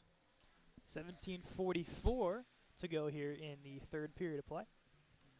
Belke. Belke the linesman. It's a fun name. I like that. Belke? Belke. It reminds me of Belkin, you know, the telephone company. Never heard of that before. Is that a Philly thing? No. No, they're an international company. Never heard of it. Never heard of it. Why would they be a Philly thing? I'm not even from Philly. You're not from? No. How are you a Flyers fan? It's a long story. If we have downtime in this period, if there's like a fight or something, I can explain it. I thought we said no Mercyhurst. No Mercyhurst, no. Now maybe if like a board needs replaced or something, we can go into that conversation. That's a long one. The ice needs replaced yet again. The entirety of the ice needs completely resurfaced. Also, going up on the side note, that it was because ice was stuck on the boards, frozen, is why they needed to scrape it all. Oh, the ice was so good Yes. that they actually had to take it back down again. Yes. John Cryer tries to swipe that one away. Back behind the boards. Or back behind the net, not behind the boards. Getting the rhythm. Sending it in. Zerner. Stopped up by Ursu. 3 minutes gone in the third period. It feels like this period is flying compared to the other one. We would have had 14 penalties by now. And this is where the commentator's jinx comes into play, isn't it? Oh, of course. As two players go down, it was Zerner tied up, and there's a penalty. 2 minutes for interference. That's on me. CJ, what That's was that about a fast period, That's CJ? Chat, that is on me. That is 100% on me. I do apologize. And there's a penalty, and it's into the box. It's David Zerner. That's on me. Hand up. My bad. 2 for holding, though, against Zerner. It looked like it kind of went both ways. Ends up going up against Zerner, though. A little bit of holding and grabbing, but 9 times out of 10, the defenseman will be the one to get the guilty party call. Jagger North down to Rivet. Oh, interference. Interference. Hodgson whips it off the glass, down on net. Goalie makes the stop. McNabb for Canisius. Neudorf comes in, shot, patted away by Patrick. Another shot by Neudorf. North now. Underneath to Rivet. Rivet out in front. Calhoun. Spin shot. Jagger North picks this up. Underneath. Rivet. Still maintains possession. Neudorf. Hodgson fires it out, and it's going to clear the zone. I was just thinking, it's kind of funny that we were mispronouncing Zerner, but Neudorf was fine. Yeah, that was a little weird. That's Neudorf. I got Neudorf right, but got Zerner wrong. The way it's spelled, though, you think we would have it right. And I even asked teammates that said, is it Zoner or Zoner? And they were like, yeah, it's Zoner. Well, even they're wrong. So learning experience for all of us today. Collins with a shot, blocked by Hodgson, and cleared all the way out.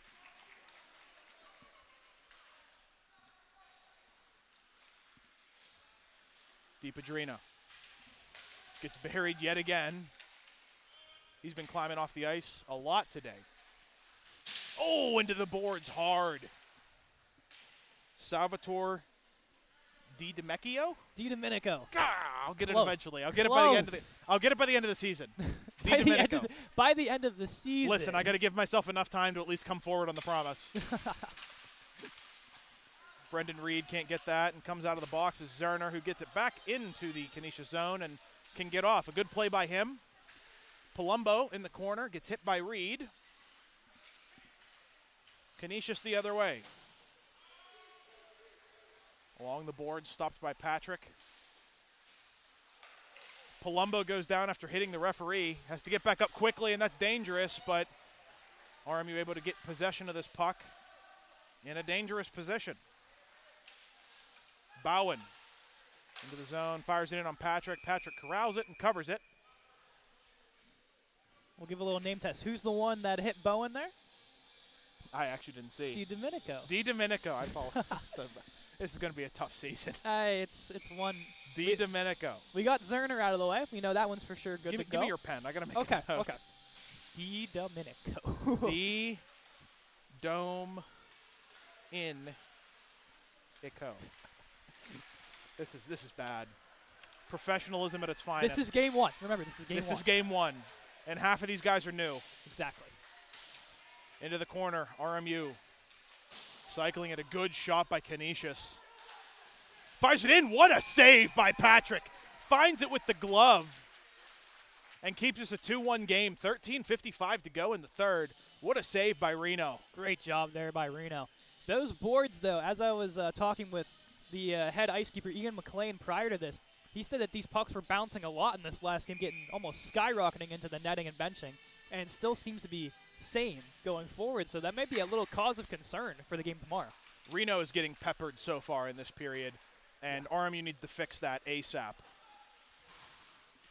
This Canisius team is used to coming in here and splitting games with RMU, so hopefully RMU can come out on the win today and get a second one tomorrow.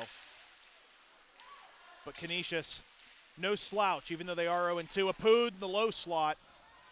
Zerner tries to get it on net, and a good play by number 9. That is Floric for Canisius, and here they come the other direction. The Golden Griffins out in front, the shot saved by Reno Patrick. Apud into the corner. Another shot low, misses the net. Canisius whaps it again. Right back at the net.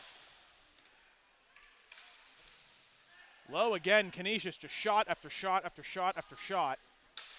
And RMU has no answer. Zerner. Picked up by Canisius. Hansen into the RMU zone. Has Nolan French middle. Goes behind the net, hits the brakes. Out in front, nobody pressing him. 2 quick shots in on Patrick. Low and in front, RMU scrambling as Patrick has had to make some pretty tough saves. That's going to go all the way down, and that will be no icing, waved off. Hansen tips it around, maintains possession, pushing forward. Zacharine with the shot, misses it. Patrick gives him a little glove on the way down. Patrick Collins. looks a little shaken up.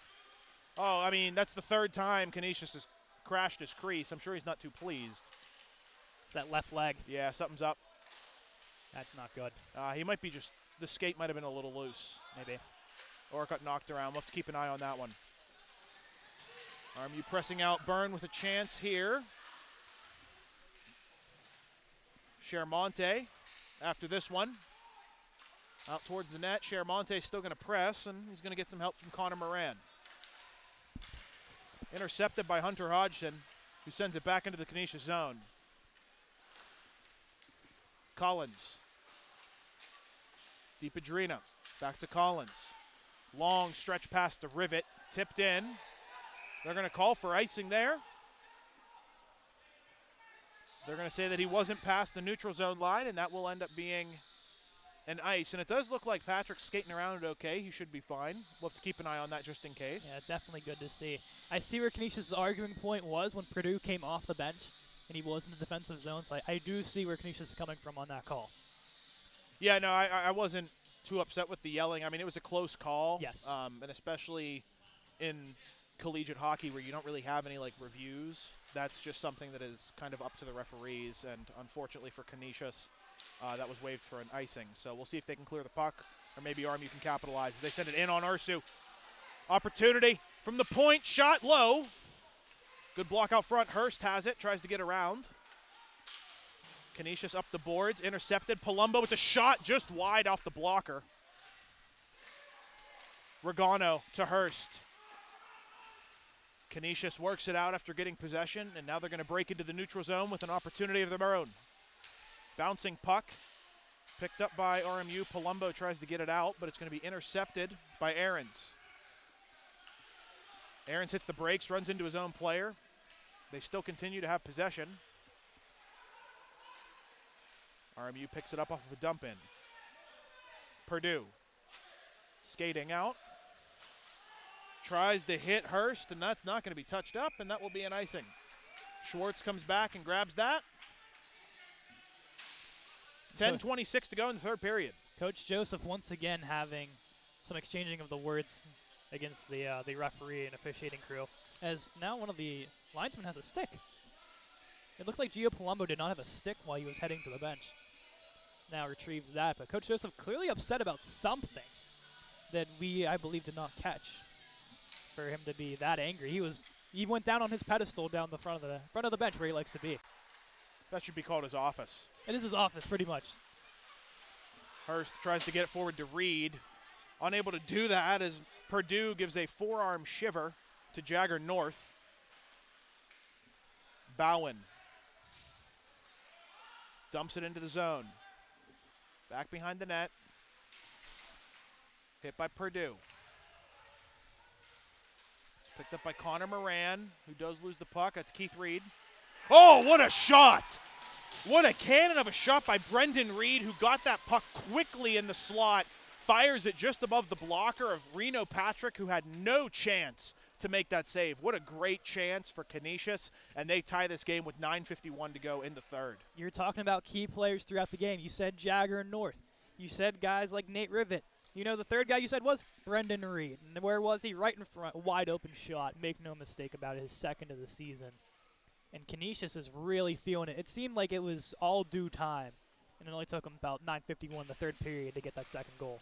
RMU were on their heels. There was really no pressure on Canisius. Canisius could do really whatever they wanted, and RMU didn't really seem to have an answer for all the pressure. Garrett Walker into the zone looking for a chance. Tried to get that through to Sean Patton, unable to do so. Zerner loses that puck, and there's an opportunity for Canisius. Hansen couldn't beat the player to the puck. Sean Patton was able to get that puck, and now RMU's going to be able to do something with it. Nathan Isaac underneath to Zerner. Out to the point. Collins with a shot. It's blocked. And here comes Apud the other way. Alejandro Apud. Top of the circle. Now underneath. It's Zerner. Out to the circle on the other side, and it was a great shot by Nathan Isaac. However, it was right into the logo, but RMU's going to take that face-off on the far circle from us. And they're going to bring out their starting line. Palumbo, Regano, and Hurst. Little fun factoid. Nate Isaac had the shot attempt. He does not have a point throughout his first 2 ACHA seasons. Really? Yes, surprisingly. He's usually known for his stay-at-home defensive metrics, but has never registered a point. That was a good opportunity there, but unfortunately Hurst and Palumbo were not able to capitalize on that pass that went into the zone, right into the slot, unable to do anything with it. Canisius with another shot on Patrick. The defensive positioning right now for RMU is not great. They have this collapsing, kind of not really tight point style to their defense, and it's not putting a ton of pressure on Canisius, who can kind of just dance around with the puck with no real pressure against them at all. It's just tiki-taka around and then eventually looking for a pass, and then they find one and then they shoot it, and that's really been it. That's been this whole game plan for Canisius tonight. A little funny note behind the net. Nate Mickey, a former RMU player, was trying to put that puck back over into the gameplay and eventually just gave up and let the puck go and said, I'm not throwing that back in. Hodgson drops it to Palumbo. Palumbo back down to Hodgson. Hodgson can't corral that, but he's going to stick lift and steal it from the Canisius player and send it all the way down. The pass was to Patrick. Patrick's going to leave it for Finnegan. Finnegan drops it behind, and that was a tough drop pass. Trying to get it through to Palumbo, but it takes a weird bounce, ends up going right to Patrick, who's just going to stop it and say, you know what, let's try a face-off. Yeah, get a fresh unit out there, reset the system here, and they're going to go to that Draper, Macro Costas, and Reed line that has been physical all night long. Some in good ways, some in bad ways, as they do. That line is responsible for most of the penalties in this game on the RMU side of things. I have received a couple of DMs saying that the intermission music is kind of quiet. That's because it isn't working correctly at the moment, so do apologize for that. Also, we don't have the ambience mic going, so we don't have any of the arena music either. That'll be something we look at potentially tomorrow to see if that works, but probably not for another week or so for us to figure that out. We're going to try. We'll see what we can do tomorrow. Of all the things to go wrong, if that's it, then we're fine. It's a successful night. Shot in the circle. That was Draper, unable to get a lot on it. And here comes Neudorf the other way. That's going to be waved off. That was 100% offsides. Yeah, the referee didn't call that. He waved that as a delayed offsides that wasn't eventually called. But Draper with a little touch. Didn't think he was actually going to get it. Draper again with the shot. And a save by Ursu as he goes down, and that's going to be tripping. And RMU is going to go on a power play, and this is a big power play indeed with 7:10 to go in the third period and a tie game. RMU needs one here. This power play's had a lot of chances, unable to capitalize just yet. Yeah, this is a must right here. Is Jesse Calhoun's going to sit 2 for tripping. And nice work there by Draper. Oh, called for hooking. Actually, it was for hooking. I got to say, nice work there by Draper, splitting the defense and getting that edge, making Calhoun take a penalty. And now RMU, this is, as you said, this is a must. They have to capitalize on this power play if they want to have any sort of momentum here for the remainder of this game. Face-off won by Regano. Back to Hodgson.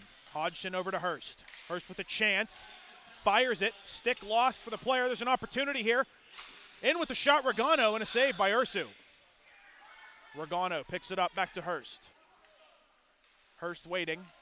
Fires it. A nice block by French. Regano, Hodgson, and he waves on it. Regano looking for the pass. Actually finds a shot, and Ursu makes a save. A good press. RMU really putting on the pressure here. Hodgson wide open on the left. Finds him. Holding. Waiting for this pass to Regano here. Palumbo down to Hodgson. Hodgson waiting. Cycles to the top of the circle. Fires it low on net. It's loose in the slot. Draper kicks it, and it's going to be stopped by Ursu. Draper dragged to the ground by Connor Schwartz for the Golden Griffins. And we're going to see a power play change. That's the best that first power play has looked all game. It really has. Great opportunity. Good cycling the puck around. And for the first time, they didn't exit their own zone, which is a huge plus in developing for this power play. So they're going to go to the second unit. It'll be Walker, Apud, Purdue, Reed, and Macro Costas. We assume once again Macro Costas parks his butt right in front of the net. Well, he's going to have to figure it out here shortly. He already got the one goal. Let's see if he can get a second one. There he goes. Out to the point. Underneath. It's Reed. Reed cycling shot low and quick. That was 6-hole. Out to the point, Purdue. Back to Reed, Purdue. Fires it just wide. Apud's looking for this one. Canisius trying to get it out. They get possession, try to send it out, and they do. It's going to be picked up by Jagger North, the goal scorer, one of them for Canisius. As he goes down, that's a knee-on-knee, and Keith Reed might be going to the box. Jagger North goes down. That looked like hip-on-hip. I don't think that was knee-on-knee. I hope Jagger's okay. Yeah. But really Keith is shaken. very unhappy about this. Yeah, it was close. He tried to go for the hip, and I think that's what Keith Reed is arguing. Of course, we don't have a replay to go back and watch that to see if it was hip or knee. Regardless, not good for Canisius to have Jagger North on the bench here for 4-on-4. Well, he looks to be okay. He's going right back over. Gave fist bumps to the coaches. And now he's going to get ready to go again. But Keith is very unhappy with that, and I'm sure Coach Joseph also not thrilled. 5:51 to go in the third period. 41 seconds to go of 4-on-4, and then Canisius will have a nice long power play. Brendan Reed tied it up, takes a shot. And it's going to be a good save by Reno. Brendan Reed, dangerous to have the puck low in the circle. He is. He's already capitalized once tonight, and last season, one of the leading goal scorers across the board for this Canisius team with 16 goals, 5 of them being on the power play. Most likely, looking back at film, he was in the slot in his danger zone where he's already scored once tonight. And there's a missed call as Palumbo got tripped, but nothing there as the referees are going to say play on for this 4-on-4. Hodgson overskated that puck twice. Oh, there's an opportunity. The other way, Regano drops it off a smart play. Unable to finish was Palumbo. I'm surprised no call there. Palumbo got hooked. Neudorf the other way. This is 4-on-4 hockey at its finest. Palumbo tried to chip it over. Unable to get it to Regano. Brendan Reed. He's a tall man. A tall glass of water, Brendan Reed. Quinn Hughes. Quinn Collins. I said Quinn Hughes. Quinn Hughes. Quinn Hughes. Brendan Reed. Cycles, top of the Clearview Arena logo. Looking for an opportunity, drops it off. This is 4-on-4. And here comes David Zerner. The other direction, tries to get to the middle, unable to control that puck. Jagger North comes in. Glad to see he's okay as he fires one in. Logo snipes. Reno. A little bit of extracurriculars in front of the net tonight. 48 seconds to go on this power play. Yeah, the 4-on-4 is over. Most important thing is Jagger North's okay. Yes. And I know for Canisius, for the long run, they're going to need him. He's been one of the brightest spots throughout this entirety of the game. Of course, this is a rookie who's been thrown into a very big role really early on into his young ACHA career, and has looked phenomenally well. Has handled the pressure phenomenally well as well. Jagger North goes down yet again off that face-off. Collins at the top. Far side. Shot saved by Reno. That shot was DiPadrina, the guy whose name we've said a lot for this Canisius side. Collins and DiPadrina have been a very good duo on this defense. They've done a good job at creating chances for the offense and is a key part of this Canisius team. No screens in front of Patrick, which is quite surprising here for this power play. If Canisius wants to get anything past him, it has to be a screen. DiPadrina. Forward. DiPadrina follows that one in, gets it past himself. Back out to Ahrens. Collins. Ahrens called for that immediately again. He was looking for the shot, but Collins put it on net. Good save by Reno. 15 seconds to go on the penalty kill for the Colonials. 4:05 to go in the third period. Tie game, 2-2. A lot better setup there for Canisius. You saw as Ahrens had the opportunity up high, Ben Namel crashing the crease, getting in front of Patrick, made a little bit of confusion as that puck comes in. Canisius, much better setup there. Face-off won by Canisius yet again at the point. Looking for a play in, fires it high and over. And unfortunately, John Cryer can't get to that one. It's going to go all the way down. McNabb back for Canisius. A big hit by Garrett Walker. Out of the box comes Keith Reed. RMU fires it into the zone. And that's going to be called for icing? I guess they say that D. Dominica, I believe, was the one that put that in, did not have the line. Of course, no instant replay, but I feel like that was really close. Yeah, well, I mean, that's 90% of this game. Everything's been really close, and you have to feel for the referees, too, because this is college hockey on this type of rink. I mean, this is a fairly small rink. Yes. and it's tough for them to get these calls right because there's not a lot of vision. You get 5 grown men aside, not counting the goalies. It's tough to see out there. Yeah. McNabb underneath, intercepted by RMU. A good chance by Garrett Walker. He's going to get tied up. And they're going to call. Are they taking Zerner too? They're going to take Zerner as well as Nathan Rivet. I didn't see the. Both guys for roughing. Both guys for roughing. I actually didn't see it. I was watching the puck, which was on the complete other side of the ice. Yeah, I didn't only caught the tail end of it and looked like both guys kind of tied up. That was about it. So 2 minutes of this final 3-on-3 will be, in some capacity, a man down for both sides. 4-on-4 hockey. RMU's going to pedal out. Looks like Palumbo. They're going to have Regano,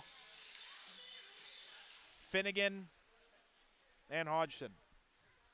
Finnegan now with the puck, doing a little bit of wheeling himself. A couple of big hits for Finnegan. Yeah. Definitely a star for tonight for RMU. Palumbo misses on that one. Both players go down. Schwartz with a nice play around Hodgson. Finnegan with a poke check. Tries to go for a second one. Palumbo off the boards. Potential opportunity. Can he get to Regano? Regano has it. Here he comes on a break. It's Regano. Oh, loses the puck, but that's going to be a penalty. Is that going to be a penalty shot? Possibly. Corbin Ragno. That could be a penalty shot. Nope. Slashing. They're going to call slashing, and they're going to go 2 minutes to the box. I think Corbin Ragno had enough space to get a penalty shot. I thought Ragno should have had the opportunity for a penalty shot there, but you know what? I don't think you can be that upset with 4-on-3. Yeah. I would have liked a clean penalty shot there. I thought he had the separation. I thought he was on a clear breakaway. Regardless, it was a great play by Palumbo to get the puck up to Regano. And Regano with the speed, if he would have been a little faster, I bet that is a clean breakaway. Unable to capitalize, though. And it will stay a tie game, 2-2. RMU going to keep 4 out. It's going to be the same line. Yeah, Ragno, Palumbo, Hodgson, and instead Finnegan comes off for Hurst. Face-off 1, Hurst at the point. Hodgson looking for a pass down underneath the Palumbo. Still chance. What a shot by Hodgson. Gets blocked low. Hurst. Hodgson. Back to Hurst. Hurst steps in. Shot. Blocked by Ragno. Cleared all the way down, and Patrick's going to stop that. I realize I've been saying Regano this entire time. It is Ragno. Ragno. I thought I saw another A there. Hodgson. Over to Hurst. Back to Palumbo. Palumbo walks in. Opportunity. Hurst. Shot. Saved by the goaltender Ursu. Hodgson wheels in again. Another opportunity, and it goes wide. RMU's going to have to travel back. 40 seconds here, a 4-on-3. Palumbo. Over to Hurst. Hurst walks in, tries to get it past, and he scores! What a shot by Michael Hurst, the sophomore, the transfer from Chatham. Thank you, Chatham. Hurst finally gets one in. What an opportunity. What a goal. Backhand, forehand, finds it past Ursu. RMU gets the lead with under 2 minutes to go in this third period. Talk about a first career ACHA goal moment for Michael Hurst on the 4-on-3. A power play goal even to add to his first career total. And my goodness, what a better time to score with just under 2 minutes to go for Michael Hurst. Michael Hurst gets one on the board. That nullifies one of the penalties. We will have 4-on-4 for a bit as the goalies, or the referee and the timekeeper try to get this figured out. If I'm not mistaken here, I believe Rivet will have to stay in the box until the penalty expires, and I think that may be where part of the confusion comes in. They're actually going to send Rivet out now, so he's going to go all the way over. That's a little confusing. I think they would have kept Rivet. There's a little bit of confusion. They're going to go 4-4. Yeah, they would assume 4-4. Or wait, no, would it be still 5? They're going to, wouldn't Schwartz be the one to come out? He should be. Yes. Yeah, I mean, he should be the one. That's why you heard someone say it should be 4. Yeah. It should be Connor Schwartz. I don't know why they brought out Rivet. I also don't know why. There we go. Okay, so Schwartz yeah, is they're going to gonna come bring out, Schwartz I out. think. He should be the one that comes out. It should have been Rivet should stay. Yeah, so Schwartz is going to go out. The referees are going to try and figure this out, but Yeah. and Rivet's going to come back. Okay. That's what it should have been. Yeah, that's what it should have been. But I mean, this is classic RMU hockey. You play, 5 minutes at the very beginning of really, really strong hockey, and then you play the next 50 minutes of some pretty lethargic hockey, and then get bailed out in the final 5. Sorry, Coach Joseph, if you're listening to this, it's just kind of what happens. I don't know why. Reno's going to freeze this one. 17 seconds left to 4-on-4. I got to think here probably as soon as these 17 seconds come off, you're exactly at a minute 30. If you're coach on the Canisius side of things, what's your time frame? Is it a minute 30? Oh, timeout. Timeout, Canisius. We wonder here if this is where Ursu does come out off the faceoff, or do they wait until this 4-on-4 is over? You also have the advantage. Could it be 5-on-4 for the next 17 seconds if you pull Ursu now? I don't know what you do. That's tough. Hurt to bees. I mean, it's going to be a tough call. I think they're going to play him at the hash, and then the second that 17 seconds disappears, and they get their switch off, I think we should look to see Ursu getting off the ice, and then at that point in time, Canisius goes to a 6-on-5. I wouldn't be shocked if we try and see RMU pedal out the Apud line. I would like that line to be out, or the Draper line. It's going to be the Geo line.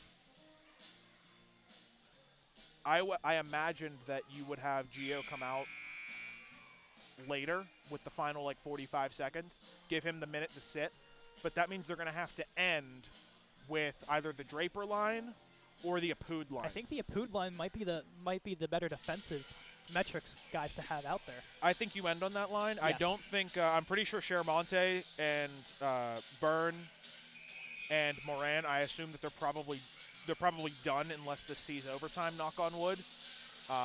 They're a good defensive metric unit as well, so I wouldn't be surprised. They are. So 4-on-4, Neudorf is going to step up and stop that, and Palumbo, always a hard worker, gets it out. There's a potential opportunity. Ragno tries to dance through the defenseman, but a good play by Schwartz for Canisius. Ragno over, 4-on-4 is out. We are back to even strength hockey, minute 25 to go. We're going to have to keep an eye on Ursu and see what he does. As Neudorf for Canisius circles in his own zone. There he goes. Sends it up to Jagger North. Goalkeeper stays. He's Now going now. No goalie for Canisius, 6-on-5. Minute 6 to go on the clock. Canisius over to Schwartz. Schwartz far side with the shot loose out in front. Reno has to make a big save. RMU battling in the corner. Still battling in the corner. Canisius is going to get this puck. Tries to get it out into the center. Gets it all the way out to the point, and a shot. It's still loose. Reno with the save. Puck is still loose. And they're going to call for the whistle. Reno has to make 3 quick back-to-back-to-back dangerous saves. A great play for Reno as he gets an applaud from both his team and the crowd. Reno hyped up, making some quick saves at the end. 41 seconds on the clock. Chaos in front of Reno Patrick, living up to the moment. Remember, this is his debut here at the Clearview Ice Arena, and he's making a really good impression in front of these home fans. Draper, Moran, and Reed. Yeah, I like this a little bit better, I think. Look, mixture of both of the bottom 6. Out to the point, fires it down underneath, looking for a pass, far side, Quinn Collins. On net, goes wide. 30 seconds to go. Canisius maintains possession. Fires it towards the net, gets blocked. Trying to get to that one, Hodgson stretches out to get it. Draper can't clear it. Canisius with another shot, Draper with a block. Draper with a second block. He gets it past and out of the zone. 10 seconds to go. Quinn Collins fires it in for Canisius, down behind the net. Hodgson picks it up. 5 seconds to go. Pressing up against the boards. RMU maintains possession as the final seconds tick away. The referee takes a tumble, and RMU wins as the final whistle goes. 3-2 for the Colonials. chaotic. Hold on. Whoa, hold on a second. Doyle's telling everyone to go back. He's saying hold, and then he calls them out. I thought we may have had a second or two, but it looks like the game is over. Referee Doyle calls it. RMU comes out, and they win a scrappy one, finding the winning goal in the final 2 minutes of the game to beat Canisius, the Golden Griffins, 3-2. What a chaotic end of the game. And as you said, what a typical RMU game. Typical. It goes down to the last 2 minutes, and all of a sudden, click. There it is. Yeah, and you know what? I'm happy that RMU won. I'm not happy with the way they won. Yes. I'm happy that they came away leading on the scoreboard, but this very, very easily could have been a loss. And I think Coach Joseph's going to see it the same way. This was a game that was sloppy. This was a game that Canisius, if they didn't start on a bad foot, I think they win this game pretty handily. I don't think RMU played very inspiring hockey for the most part, but they did start to clean it up in the end. And you know what? They're 1-0. Canisius drops to 0-3. And it's a sloppy one, but you get one on the board. A win's a win, I guess, right? Yeah. But there's definitely some coaching points. Yeah, a W is a W at the end of the day. Regardless, you're going to start out 1-0. Regardless, you kind of show that this team has a lot of fight. And you know what, Ursu, if you watch this tape back as you climb off the ice here, I thought you did a fantastic job tonight. Way better than last weekend. I thought you were excellent. You made some great saves. If those first two ones didn't go in, I think you have a really, really strong game here. You put some good reps on tape. I thought Ursu played fantastic. Reno also played very, very well. I think the biggest thing that happened here was the RMU defensive structure with all of these new players. It shows. Yeah. It really shows, and that is something they're going to have to work on in practice. I'm not terribly thrilled with how the defense played. The offense, I thought, looked really good. That first line with Palumbo on it, Hurst as well as Ragno, I thought all three of them played very, very well. Keith Reed had a good night. Finnegan had an excellent night. He played hockey that I really like to see. Really like to see him step up. That was very good on him. I thought overall the team played quite well. I thought the referees were good. I thought everything was good apart from the defense for RMU being a little lackluster, not exactly what I'm sure they weren't happy with the performance either. Of course. And cleaning up those penalties. That was a very poor game discipline-wise, and that is something that they're going to have to work on. But that does come with time. That's one of those things that you have to get the feel for the game back. And if you didn't play for the majority of the summer, if you weren't in a summer league, it's going to start slow. You're gonna feel like you're kind of having to do the illegal stuff to try and keep the game close. But overall, what do you think? The RMU team in particular. We'll start with RMU. I gotta say, you look down this freshman class, right, and you see, of course, the likes of guys like the big one I want to mention here is David Zerner. I think he had a phenomenal night. Yes. Especially you getting thrown back there in huge defensive minutes as a guy who plays both forward and defense, and he was just all over the ice, quick speed, had a couple good chances, and I think that also goes for Sean Patton. You know, you're a freshman, your first ever game. You get thrown into the top 6, and you're expected, hey, go out here with two really good players in Garrett Walker and Alejandro Apud, match their skill level, and you can get something going. And I thought he did really well in a position he was put in pretty much at last second, with Lojas being out. Yeah, I think this team really did miss Lojas. Yeah. Honestly, I think on the defense, if he's here, I don't think we have as many defensive breakdowns as we did. Lojas is not a man that lets you just kind of operate in his zone. He is a clinical shutdown defenseman, and not having him, I thought Finnegan did well in Lojas' steed wherever he wasn't there. I thought overall Finnegan did really well. I think he's definitely a highlight. Ragno played really well too on the first line. Yeah, another guy who came from the USP, played for New Hampshire, had 9 goals, 28 points in his 38 games there. Of course, played a couple years of juniors, comes here, and has looked really well mashing with Palumbo and Hurst. Yeah, and you're talking about a freshman in Sean Patton who had to play top 6 minutes. I mean, Ragno was out there maybe 25, 26 minutes of this game. The majority of the power play time. I thought he played really well, and once he settles in, I think we have a really good player for the next 3, maybe even 4 years. He's a future star. He's in makings. I think not to give him too much pressure. I think he could be the next Kramer. If he really settles in, if he does his work, if he works hard, I think after he gets through this freshman year and he hits his sophomore his sophomore stint, after he has a year to really settle into ACHA hockey and work with the trainers and work with the coaches, I think he could be a really good player for this program, and I think he's looking really solid. Yeah, that follows with Mike Hurst as well. You give a kid that comes from an NCAA D3 program in Chatham, a hometown boy, gets meshed in well with these guys. Like for all three of them, you could say even, never really playing with each other, getting thrown in and say, hey, you guys are our go-to line. It's going to revolve around you. Of course, first game, have a couple blunders here and there, but towards the end, you can kind of see they're starting to mesh together.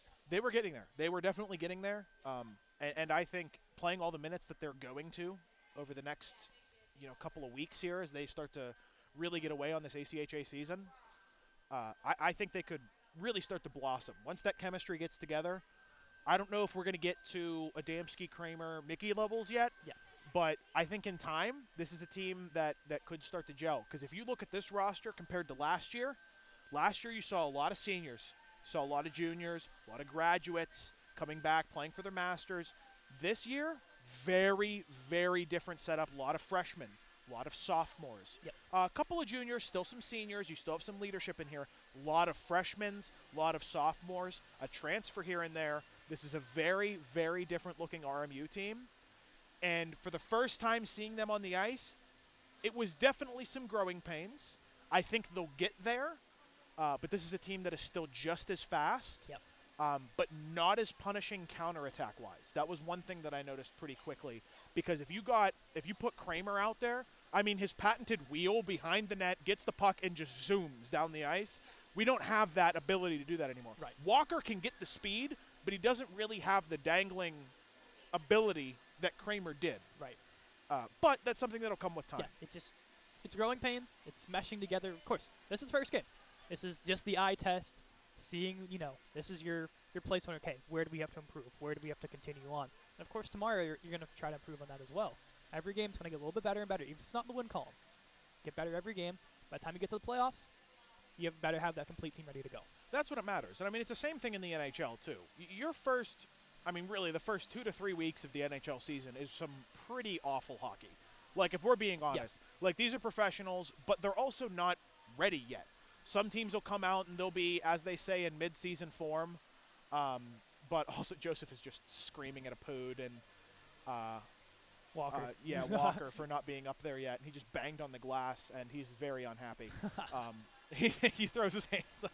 Come on, guys, let's go. We love Joseph. He wants to get home. He lives kind of far away, but. Yeah. Like I said, the first 3 weeks of the NHL season is pretty uninspiring hockey. I mean, and those are professionals. They get paid millions of dollars to do their job. And we're talking some college students here, and while they're also very good at their job, it's also there's time. They need to get back into the swing of things, just like us. I mean, we had growing pains up here too. Exactly. Learn the names. I said Regano for 2.5 periods, and that's not his name. I still don't think I could pronounce Sal's name, and I'm not even going to try it again. Di Domenico. Okay, I was going to say Domenico. But regardless, a very strong first period. But, okay, Canisius. What do you think about Canisius? They're a strong team. I honestly think the further they go, the better they will get. I think they have a legit number one starting goaltender in Ursu. I just think the first 2 games were, hey, welcome to the ACHA. This is your welcome to the ACHA moment. This game, after the first 2, he really settled in. Ursu, I mean, was just, I think they have a goalie in the future. Of course, you got 4 or 5 years of this kid to grow and develop. I think they'll be just fine. And Canisius needed that. Yes. Canisius really needed a goaltender because right now, last season, it was pretty poor. Ursu comes in, not a great start. But I thought he looked really good in this game. He did. We'll see if we'll get to start tomorrow. It's between him and Cuero. We'll see what I'd like to see Cuero play against Walker just because they know each other. Yeah, I think it would be cool to see. But at the same time, I think Ursu deserves to start. I thought he did well. Yeah. I wouldn't be surprised. Go back to back. Okay, everyone. That'll be it for today. We will be back tomorrow. Caden will be on the call for that one. I will not be here, so you'll hear way more of Caden tomorrow. Have a great rest of the night, everybody. RMU wins 3-2, goes 1-0 on the season. Canisius 0-3. Back again tomorrow, 3:30 puck drop. We'll see you then. Have a good night, everyone.